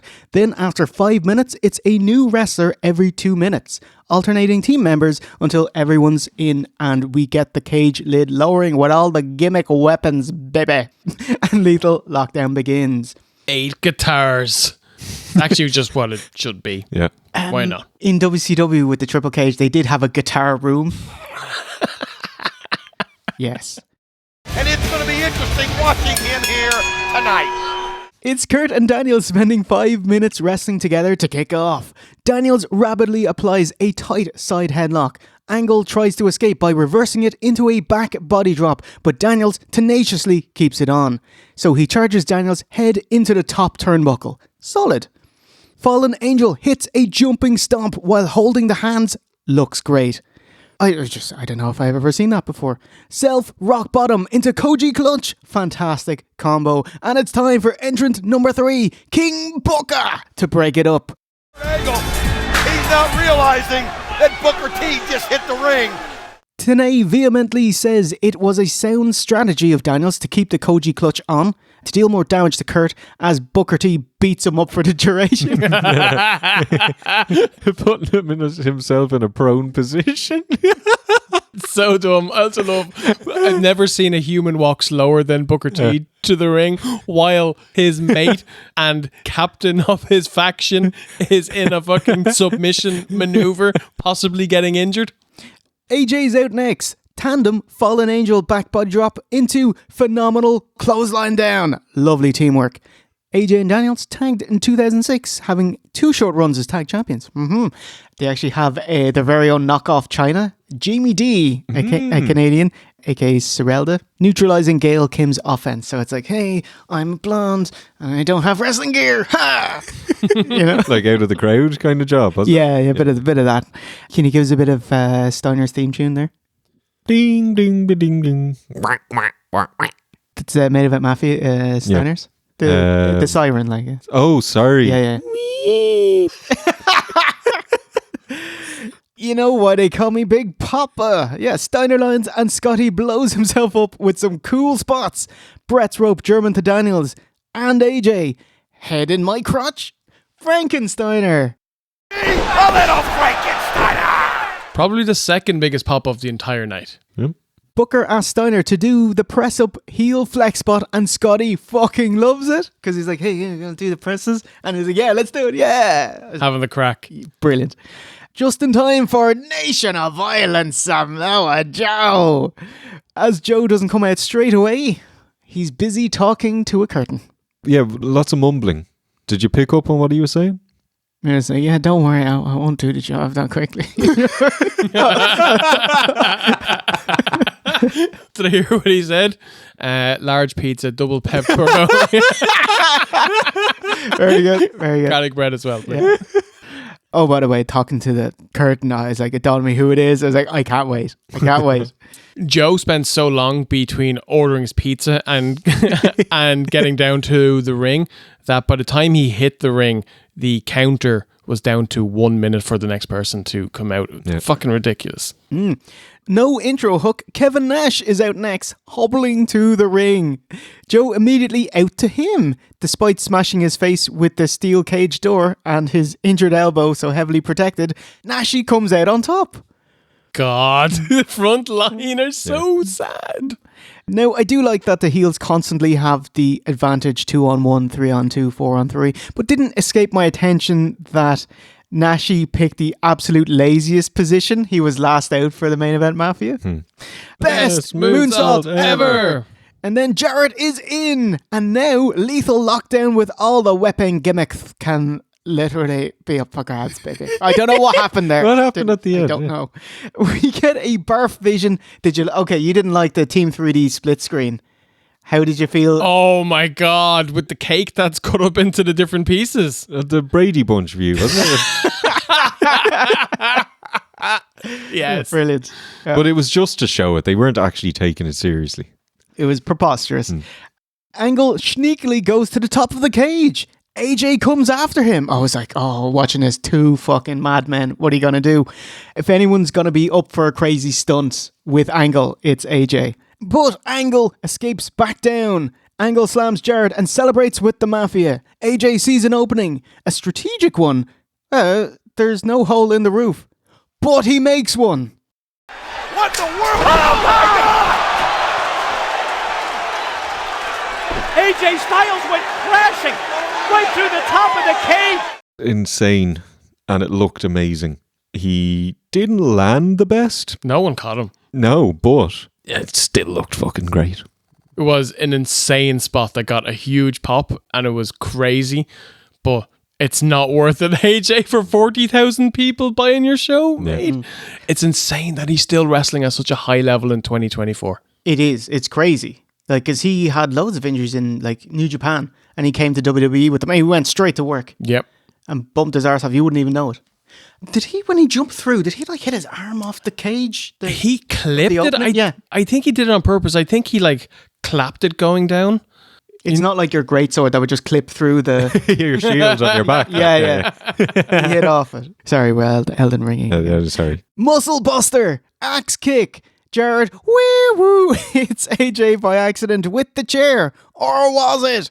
Angle goes for an angle slam and pin, and Jarrett doesn't break it up. Joe's in his grill, but Angle takes that opening. And Pearl Harbor's Joe, we don't get an answer. Woo! Moment of truth. Jarrett has a guitar and can hit either AJ or Booker. Hit Frontline or Mafia.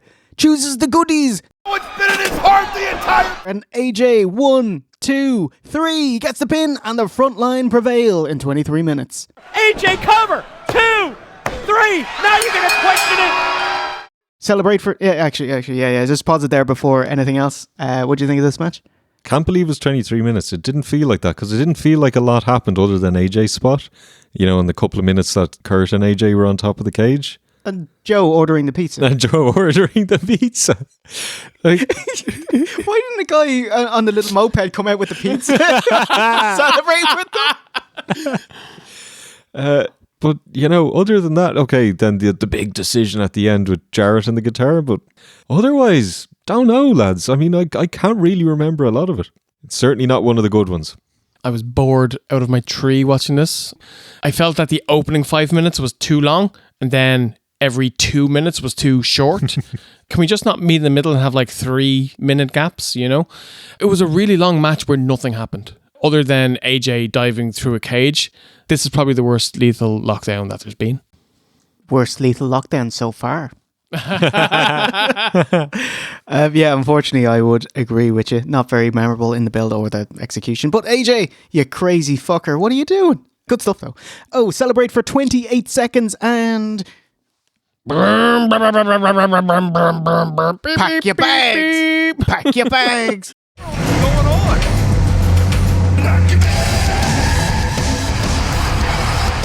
We didn't get a plug for it on the show all week, but TNA's text service was saying a former world champion was coming in. And here we go. It's Billy Lindsay. Yeah. But whose side is he on? You know, Kurt Angle, he's like, ha-ha, and he's laughing menacingly. And Jeff Jarrett looks perturbed. Why not? So everything has to be a swerve in TNA. The entire stupid build of this match was, will Jeff Jarrett swerve? Yes. Swerve he doesn't, you know? Yeah, exactly. And now this one, Billy Lindsay is coming in to join the Mafia. Swerve, no he won't. Like, yeah, come on, lads, just book stuff and let it happen. And book the next thing the next time. Yes. But at the time, this was a year after he left WWE. But he wasn't a top line act in WWE. No, he wasn't. He was WWE ECW champion. Yeah, he was at best a mid-card champion. But still, he was in the biggest match in WrestleMania 23, fair enough. But he wasn't the focus of that match. He was an incidental in the match, as was Umanga. Jesus, he was the lowest on the totem pole. He was. But amazing look. I mean, if you're going to build a wrestler, yeah, he's going to look similar to this guy. But we were not big on Billy whatsoever in WWE. But then he had an MMA career, and Steve reliably informed me that he was pretty good. He was very good. He went undefeated for a long time, but he didn't fight particularly good opponents. Now, he was talking about fighting Brock Lesnar. Would that have been a bit of a squash? A shoot squash? It would have been an impossibility. This is like Hogan going like, oh yeah, I'm gonna go over there, I'm gonna beat Goldberg and Austin on the same night, I'm gonna rack him and stack him. You know? Like, it's not possible. You're not even signed to the UFC, mate, you know? It's weird because he'd have his interview and you think he's gonna go on the radio and chat up TNA, talk up TNA. Does he even say TNA? He just says, oh man, I want to fight Brock Lesnar. Yeah, Brock Lesnar. I wish I was him. I love Brock Lesnar. Yeah. You know? Yeah. And it was like, lads, he's not signing with TNA. So, you know, and we paid for you. He was out for a year and he was on the indies, including Inoki's IGF, the splinter of the New Japan Fed. And he took on the Predator, a.k.a. Sylvester Terkay. Ooh. The Predator, a.k.a. Vince McMahon.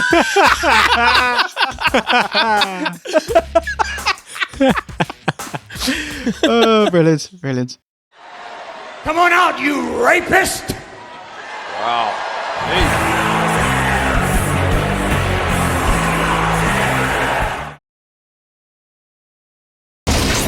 Sting, perhaps your toughest title defense in your reign as TNA World Champion. Backstage with Lauren and Sting. I've changed over the years, but Mick is whacked out more than he ever was. He's too old to roll over and die. It's like, that's exactly the right time to roll over and die. He's too old to roll over. Yeah, the roll over bit, yeah. He's old enough to die. Stinger cuts a fittingly 80s promo where he repeats Mick Foley's name, Mick. Mick Foley's Mick Foley, but Mick Foley. Mick Foley. Mick Foley. Mick Foley. Mick Foley and Mick could not attend tonight's match. Oh, you want to lock me up inside of a cage? Are you sure that's a good idea? Because what you call hell, I call home. It's Mick Foley versus Sting the Champion. A hugely famous line in the build-up for Foley, what you call hell, I call home. One more thing. What you choose to call hell, he calls home. Oh man, that was amazing. V1, how has build for this match been? I mean, it's been full of good performances. Sting, who's at the top of the top heel group in the company, but is a valiant babyface.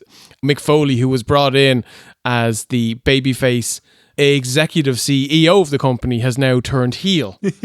So yeah, basically Sting is furious that Foley booked him in a match. And then he made Mick take part in a match where he took on Alex Shelley. How did Sting book Foley in a match? Because it's TNA and it's fucking stupid. And everyone can just do whatever they want to at any point and no one questions anything. Oh, how was the Cactus Jack promo? Did you? It was a great promo. Mick, he's got great delivery. But I just feel like it wasn't earned, you know what I mean? Like, it came out of nowhere. It didn't make any sense. It feels like they're bringing up Cactus Jack for the sake of bringing up Cactus Jack because fans go, ooh, Cactus Jack. He used to be over. Yeah. You know? there's the man who used to be over. Yeah. And, sorry, what was the meat of that promo? Oh, what was he saying? Foley saying that he can turn back the clock. And on any night, he can hit the double arm DDT and the big elbow, and he can pin anyone and become the champion. And then he properly heel turns on Sting. He starts to beat the shite out of him, gets on the microphone. He starts getting the guys in the back to like play random songs like Shark Boy's song. Hey, no, play Curryman's theme. And he'll start to beat him up again and stuff like that. It was very well done, but it made no sense to me. I thought it was dumb. Go ahead. Play me a little Curry Man. Konnichiwa. Tell you what's going on, this dude's lost his mind and I'm loving it. I don't remember enjoying this at all, like the build whatsoever, and thinking, what, Mick Foley? Seriously? That's what you've decided for your second biggest show of the year? Not impressed. But on the upside, it's time. Oh my God. For the newest OOC segment. Does anyone remember what it was called? The OOC CVC? Oh, That's the one. CVC. There we go. The OOC Culture Vulture Corner. Oh, wow. I never would have got that. No. And do you know why I call it that? Culture? I don't know. I've only after read another book. Oh, my God. Yeah. Who knew? Hit me with it. I am a speaker of 4 different languages. Really? So, this book is called Countdown to Lockdown, a hardcore journal by Mick Foley. The 4th and hopefully final book of Mick Foley. I have read all 4. First one is great. Have a nice day. Great. The second one is really good as well. Foley is good. The third one is really bad. Hardcore Diaries? Hardcore Diaries. Hardcore Diaries. It is really bad, and I brought it up on the show before. It's probably a quarter of the book is talking about his match with Edge at WrestleMania 22, and 3/4 of the book is talking about his extracurricular activities, doing interviews, meeting famous people, talking about a Tori Amos song. It's really, really, really bad. This one is the 3rd best. It's much better than Hardcore Diaries. It's quite a lot of wrestling talk. It's basically the build up to this lockdown show. But in the chapters that are not related to the lockdown show, he actually acknowledges it and he says, you don't have to read this chapter. You can skip this chapter, which I really appreciate as a wrestling fan and not a fan of anything else he's ever done. But still, that people don't care, so don't put it in the book. Going to release a book where I admit chapters don't count. Basically, yeah. Wow. Yeah. You guys don't have to. You can skip to the next chapter, by the way. Fuck you. They all want this. They all want it. So, I'll just do the important bits. We discussed Matt Morgan earlier on, how shit that build was. Foley references it, but he references it in a way that I wasn't too impressed. So he says, Russo's intention of mixing in another storyline, Abyss versus Matt Morgan, so this is mixing it in with his feud at Sting. One that's been running a while and thus far hasn't caught fire. Absolutely. Seems like a really good way to water down the product we're trying to sell, i.e. the Foley-Sting feud. Like the TNA consumer will be asked to scarf down 2 bland entrees instead of savouring one really good one and passing on the other. Wow. Foley, you're... Okay, fair enough. I absolutely agree that the Abyss Morgan stuff has been crap, but yours has been crap as well. So you can take the carny out of the wrestler, but you can't take the wrestler out of the carny. Out of the carnival? Other way, probably. Yeah, Kazarni. We'll just take Kazarni. I haven't brought him up in 2 episodes. You can't take the carny out of the wrestler. Kazarni. Okay. He mentions Dixie. Dixie has turned out to be a wonderful boss to work for. Warm but wise. Understanding but tough. In some ways kind of like an anti-Vince. So he's got a lot of love for Dixie. And I wonder if he's saying that because he's currently working for TNA while writing this book. He's very high on TNA in this book. But, It'd be great if he was like, I won the belt. Sucker. Yeah, exactly. Yeah. He does touch on his WWE announcing stuff, which and a lot of people are really interested in. It sounds like torture, but his main kind of 2 gripes are, one, it's Vince hates pronouns. And we all know this, so you can't say he, she, they, we, it. You have to say their name, you have to say the name of the wrestler. Like Michael Cole would say, "Wow, Mick, did you see that incredible swanton by Jeff Hardy?" He could not simply reply, "He really nailed that one, Michael." He'd actually have to say the name of the wrestler again, which is fucking the charismatic foolish. Enigma really nailed that one. Exactly, it's fucking petty. The name of this chapter is The Magic Headset, so I'm like, oh, he's going to tell us what Vince used to shout down the headset at him. No such luck, boys. So if you didn't know, Mick Foley had a very short-lived stint as SmackDown commentator, and Vince just told him to fuck off. One of them, he dropped an F-bomb at him, and he's like, I'm not used to anyone talking to me like that. Say it again and I'm out. And then, 2 weeks go by, does it again. He's like, all right, I'm out. Yep. So I was hoping for details. No.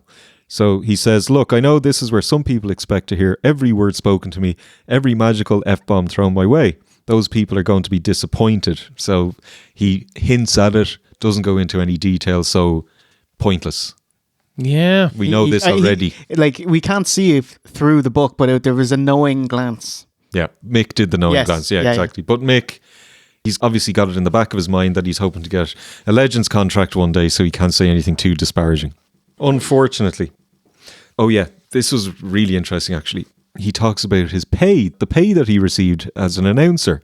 You know, whatever way the payment works in WWE, you don't get paid for like this year's WrestleMania until like December. You know, the way they work, and fine, that's the way they do it. But he finally got paid for his announcing when he left. And he said, I broadcast 15 episodes of SmackDown and 5 pay-per-view shows and made less than I would have for that 1-week tour of Ireland. So there was an indie tour in Ireland. Oh, right. Not a stand-up. I don't think so. 30 quid a head by 23 heads. And giving the money back to 3 of those that heckle him. Yeah. Wow, that's really bad. I wonder if he got Shockingly low. stiffed because he was already gone and they just paid him like the lowest amount possible. No, they had said, well, we're going to pay you as a starting announcer. Oh, wow. Yeah. This is guy. Junior announcer. How many fucking millions did he make this company? Yeah. There you are. Yeah, you're in you go, you little intern. Yeah. Why did he take the job? He was like, do you want to try it? Yeah, okay. Because he wanted to get wrestlers over because he enjoys cutting promos, etc., etc. And initially he put a lot of time and effort into interviewing wrestlers backstage. What do you, like, not on camera, but what do you want me to say? What are we getting over here? You know, creative. He wanted to be creative. That's literally what you would want in a commentator. Absolutely. But he's just not in the place where he can have that No, he's not allowed. freedom. Yeah. So it Very basically sad. it got verbally beaten out of him and he just gave up towards That's the very end. sad. Yeah, it really is. And then the rest of it is on the match. That's what Mick Foley, you know, he couldn't handle that aspect of it. Just bothered him so much. Sure. The stress of being produced, you know, hammering, boom, boom. And same thing for Taz. Taz had enough. And so some people handle it better than others. It's just their own personality and their own mental makeup. Okay, so we'll come back for the second half of OSC's Culture Vulture Corner after the match. And we'll good. hear what Foley thought of his title match. How well did that go, by the way? Yeah, I enjoyed it. It was nice. Yeah. Look at all that. Look at all the dog gears. They fucking worked six here. dog ears. You little culture vulture. Yeah. Yeah. Ladies and gentlemen, it is time for our Lockdown 2009 main event. The TNA World Heavyweight Championship is at stake, as well as the future of this organization. It's your main event. For the TNA Heavyweight Championship, can I say that word? Title strap. Cage match. It's Mick Foley versus Sting the Champion. Mixter's out first. Fucking TNA. It's like, Mick, I am Cactus Jack. I am Cactus Jack. And comes out with his Mick Foley song, the happy-go-lucky, here we go again. Bing, bing, bing, bong, bong, bing, bing, bing, bing, bing, bing. And then Sting afterwards. TNA do their big fight feel with 2 separate promos, feud video package, 2 separate wrestler packages, 2 separate entrances, and big JB ring introductions. Time from the Sting interview to them actually touching is 7 minutes. Oh, if this is under 12, I'm shocked. 15 and a half minutes. Yep. Before the match starts, Foley is made relinquish his barbed wire bat in a match with no DQ. Oh, fucking hell. Don't even get to take bets on Mock's watch as Foley reopens the wound above his eye right before they even touch. So it's a minus 4 seconds. Pinfall, submission, or over the top escape the cage to win, but not escaping by the door. Mixter has had it padlocked shut. Cactus cowardly immediately goes for the escape and takes a nice back bump for his troubles. Opposite corner, and they're okay, let's go. This time it's a back suplex. Both men crashing to the mat. Series of shots by Sting and Mick got a concussion from it. Blames the 6-sided ring for having no give, and with the cage planted on top of it, even less so. Okay, we're going to go through the match, and then OSC will give us the analysis, Mick Foley insight of what was happening here, okay? Climb up another corner, but it's chop blocked before he gets higher. Cactus's foot is caught in a wedge between the turnbuckle and steel. It's real, so he's just Sting. Earl, can you help me get my foot out, please? Oh my God. It was actually a really sad moment that he wasn't physically capable of sitting up to free himself. This is your main event of your second biggest show of the year. Mm-hmm. Fucking hell, that's just so sad. Foley tries to climb the turnbuckles and stops. His left knee hurts too much. so hits a double arm DDT. Cactus uses his right leg to put on a scorpion deathlock, so his left knee was injured. Fucking state of your sharpshooter. My God. Foley yells at Earl to open the damn door. After previously saying, I don't want anyone to win via the door. Tough titties, they don't have the keys, so, alright. So he baseball slides the cameraman through the camera hole in the cage. That would have been an awesome spot if Bashir didn't do it 3 hours ago. Hilarious as Mick tries to schwab out of the hole. Fair dues to him, he actually got pretty far to escape a scorpion deathlock. He bellows at the cameraman he just baseball slid to give him the barbed wire bat. Give me the bat. Give me the bat. And he does. You know, shockingly complicit here. Give me the bat! Give me the bat! He's yelling, give me the bat! That's the same cameraman he just took out, isn't it? Foley at the bat. Swings not once, not twice, but thrice. Sting dodges, but takes some bat shots to the calf. Sting repays him with a couple of bat shots on his own, and includes one going right for his eyes. Cancelled very quickly with good reason. The barbed wire was real. Mick's thought process was, I have two eyes, I can afford to lose one. I was like, you smelly carny. Barbed wire socko punch. Running corner knee, aka Mick's balls in your face. Shit a man, and Mick is cut open again. Finish out the match, both go over the top, and Mick drops from a much higher spot than Sting could be bothered, so Mick wins! You can see Sting trying to get over! Foley slides down, and Mick Foley has done it! Ladies and gentlemen, your winner! Mick Foley, Cactus Jack, is the new TNA Heavyweight Champion. What do you think, OZ? It wasn't good. It should never have happened. Mick Foley shouldn't be wrestling. He was fantastic. Late 90s. He was fucking brilliant. Legendary. He was. In the early 90s too.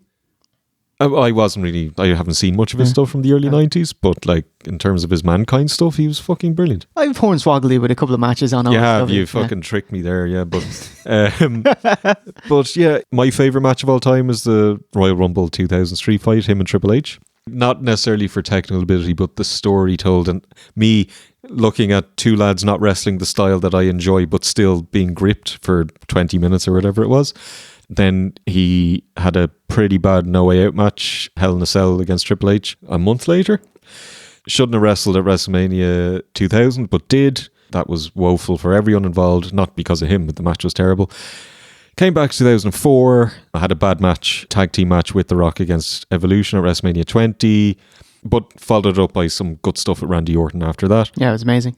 WrestleMania 22, had a good match with Edge. Yeah, amazing. Yeah. Made his career. Yeah, absolutely. And then here we are in 2009, and he's past it, lads. He's past it.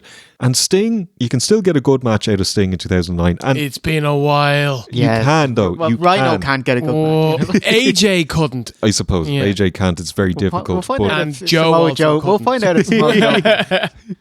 But I know it's within Sting to have a good match at this point, but I know it's not within Mick to have a good match at this point. Hopefully Victory Road will prove me wrong, and we shall see. But yes, it was two wrestlers far past their prime, not doing a hell of a lot. They'll struggle because they're inside a steel cage. It would have been better if it was a street fight, then they could do more, take more shortcuts. And the ending was really, really, really bad, and I'll talk about a little bit about that from the book. But that ending was such an anticlimax to no build whatsoever. So I'm not sure if that's a pro-climax. I can't even understand it. Did it live down to expectations? It was lower than the lowest of expectations. But yeah, really, really disappointing. Well, it was. I can't say it was disappointing because it was expected, but it was just very bad. Yeah, it was better on second watch, but I did feel a bit bad. When I was watching it, it was like if you were to listen to Mick Foley tell you all the twists and the tales and the wrinkles of the story that unfolds, it'd probably sound like a fucking badass match. But in reality, it's Windy Sting, 50 years old, versus Hobbly Foley, 43 years old, 93 years in the ring. I'm really happy for Mick and happy that he won the title. But it's like, you could tell watching that serious concessions were made. And no. Yeah. I was already dreading this match going into it because we didn't like it when we watched it back in 2009. And sometimes you watch things and you see them in a different light, but I hated this match more than I did back in 2009. Had no business being the main event of a pay-per-view, never mind your second biggest show of the year. Had no right having a world title anywhere near, shape or form near this match. I agree with most of what you said, except there's one thing. You said that this match shouldn't have happened, but I would have been okay if this was an undercard match. If you're just like, it's two legends who want to see who's the better wrestler, I think it would have been okay if they had a 10-minute match with Sting going over.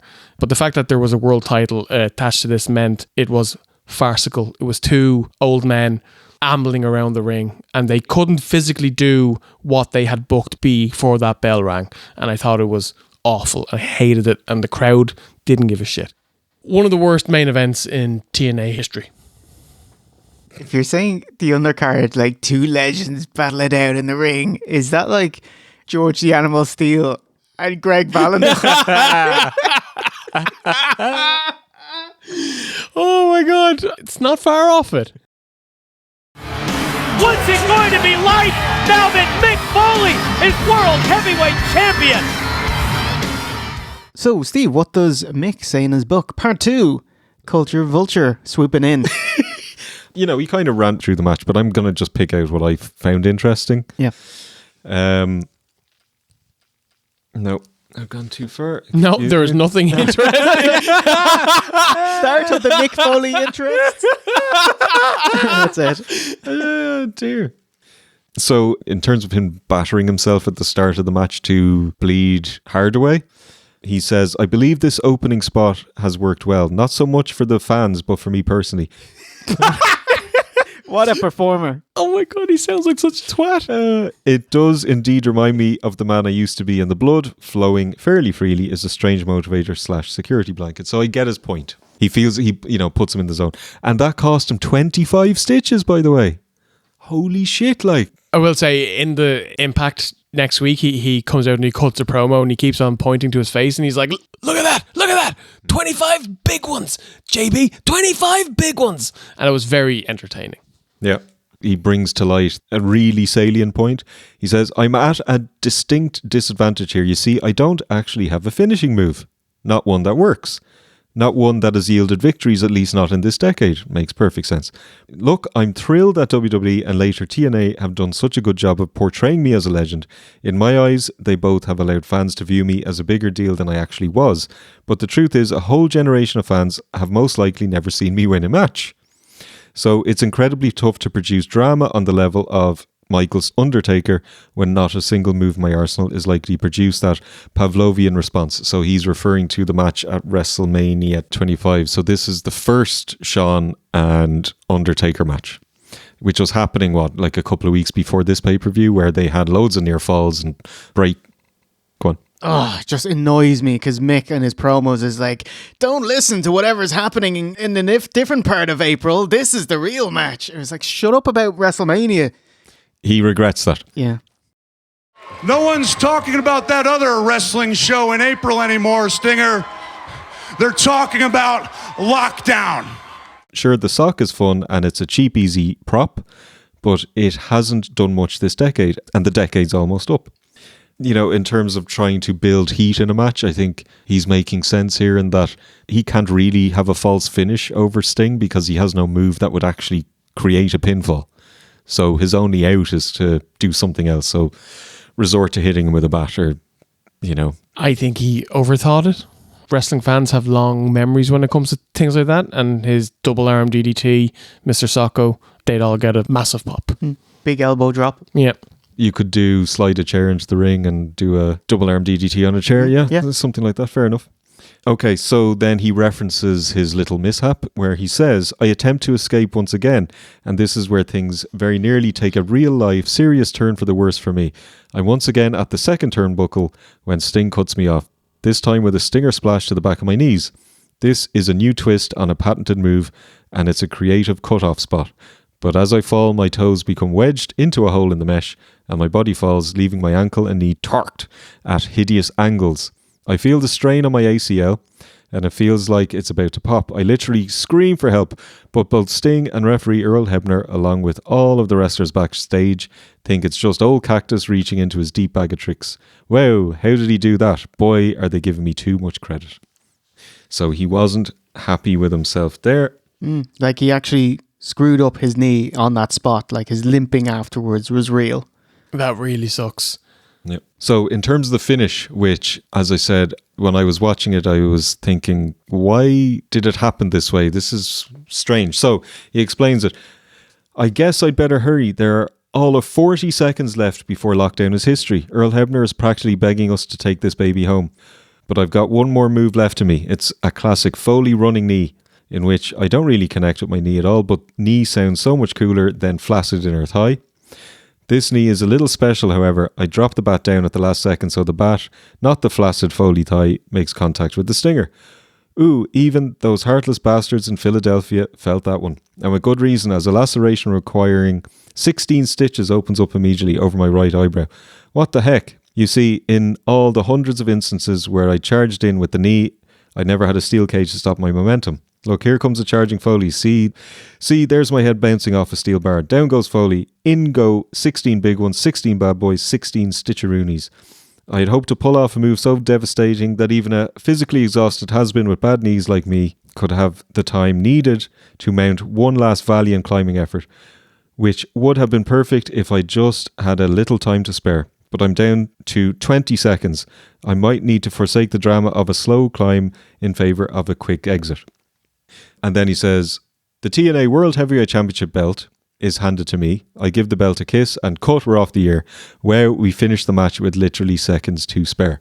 So it was a rush job at the end, which is why it felt rushed and looked weird. I was like, no one's ever said, you're going too quick, slow it down, Mick. What are you on about? Yeah. He's kind of losing me there because he's quite proud of the stitches, but you're also proud of botching the move. These are, look at me, this is my badge of honor for botching this move. Listening to him, he's way more carny than I would have thought, like being proud of getting hurt and his war wounds and things like that. Maybe it's like it is a weird carny. Yeah. You know? Yeah. Like relatability has gone out the window. Yeah. And then just finally on the match, on his overall thoughts on the match. I'm tired, but I'm happy, relieved, maybe even ecstatic. I know I'll be hurting tomorrow. My knee, my ankle, my eyebrow, my hands will all pay the price. But backstage, I just kind of bathed in the warm glow of a job well done. By both of us. Sting's happy, I'm happy.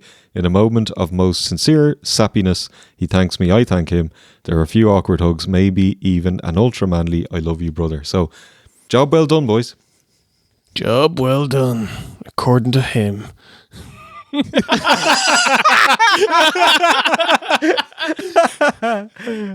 That sums it up. Yeah. Thank you, OC. I enjoyed that. Appreciate that, man. I probably think less of Mick Foley now, so that's, it's not an overall positive.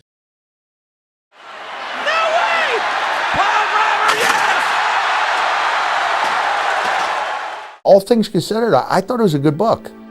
V1, what did Mick say in his podcast about this? Mick had huge self-doubts of what he could do.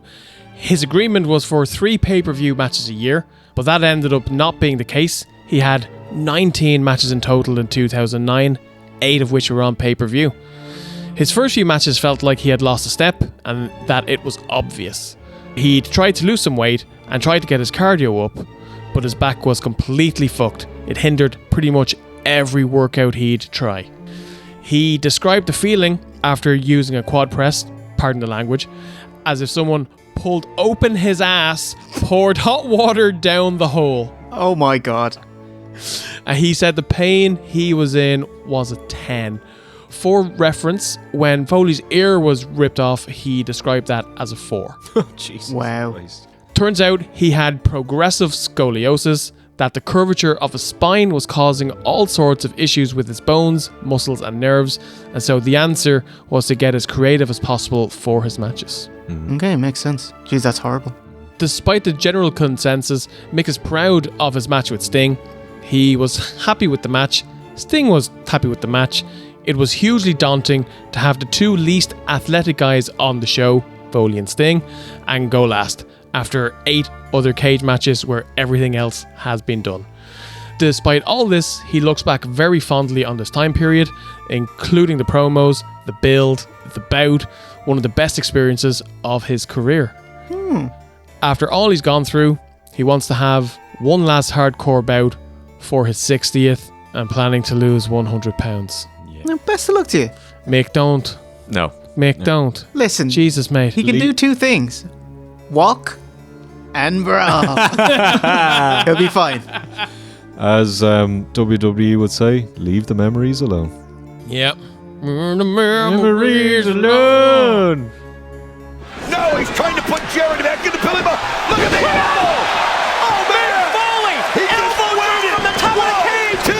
He's got him. Kurt's got to go in the penalty box. The book is called Countdown the Lockdown. The author is Mick Foley. I wrote it all by hand. No ghostwriter, yep. The hardcore legend. Can you send us out with a bang bang? No, but I can say, oh yeah, I can. I was going to border on an R. I was going to equate my doing it by hand with most of your sex lives. You know what I mean? I decided not to go there. Bang, bang! Have a nice day. Okay, Countdown to Lockdown, a hardcore journal, was Mick's worst-selling wrestling book. Worst overall is his Christmas book. There's another one. Yeah, Santa Foley here. God. This is the only book TNA have produced. Shockingly, WWE plugged it, and Mick did an interview with Joey Styles on WWE.com. Mick's only issue with the book, only, It was perfect. was when the publisher decided to release it. Very good, very good. They thought that Bound for Glory was TNA's WrestleMania in terms of that's when they have the most attention and all that. So instead of releasing it around next year's Lockdown, they waited until next year's Bound for Glory. So they waited about 16 months to put the book out. I was like, that was, I put 3 days of my life into this book. Never getting it back. Never getting it back. Anyway, thank you, OC. That was quite enjoyable. There you go. Stephen. I've very, very much enjoy hearing you talk about the books. It's good stuff. It's nice context. You know, it's like Elden Ring lore. He's ringing again, Jeff. He's ringing. I can't stop ringing. Quit ringing.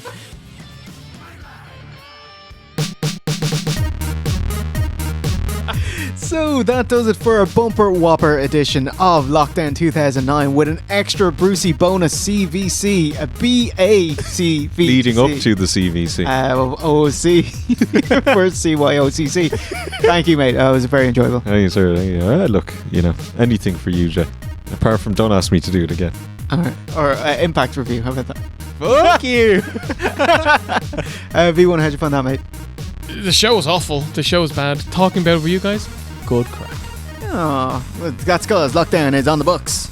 In the pocket. Out of sight. And so it just leaves me, if you wanted to watch any of the other almost 130 episodes of OSW Review, you can watch it at youtube.com/OSW Review HD. Fantastic. Or if you want to keep this gravy train going, keep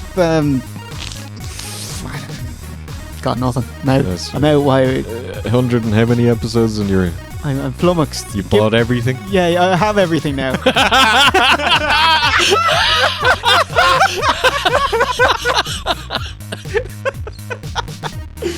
That's good enough. That is good enough. Yeah. I've at least 6 Cokes in the fridge.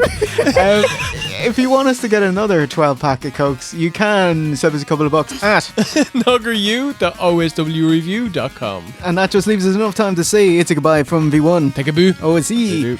And myself, the 2.5-time Golden Nogger Award winner, Jay Hunter. And remember, a winner is you. Elden Ring.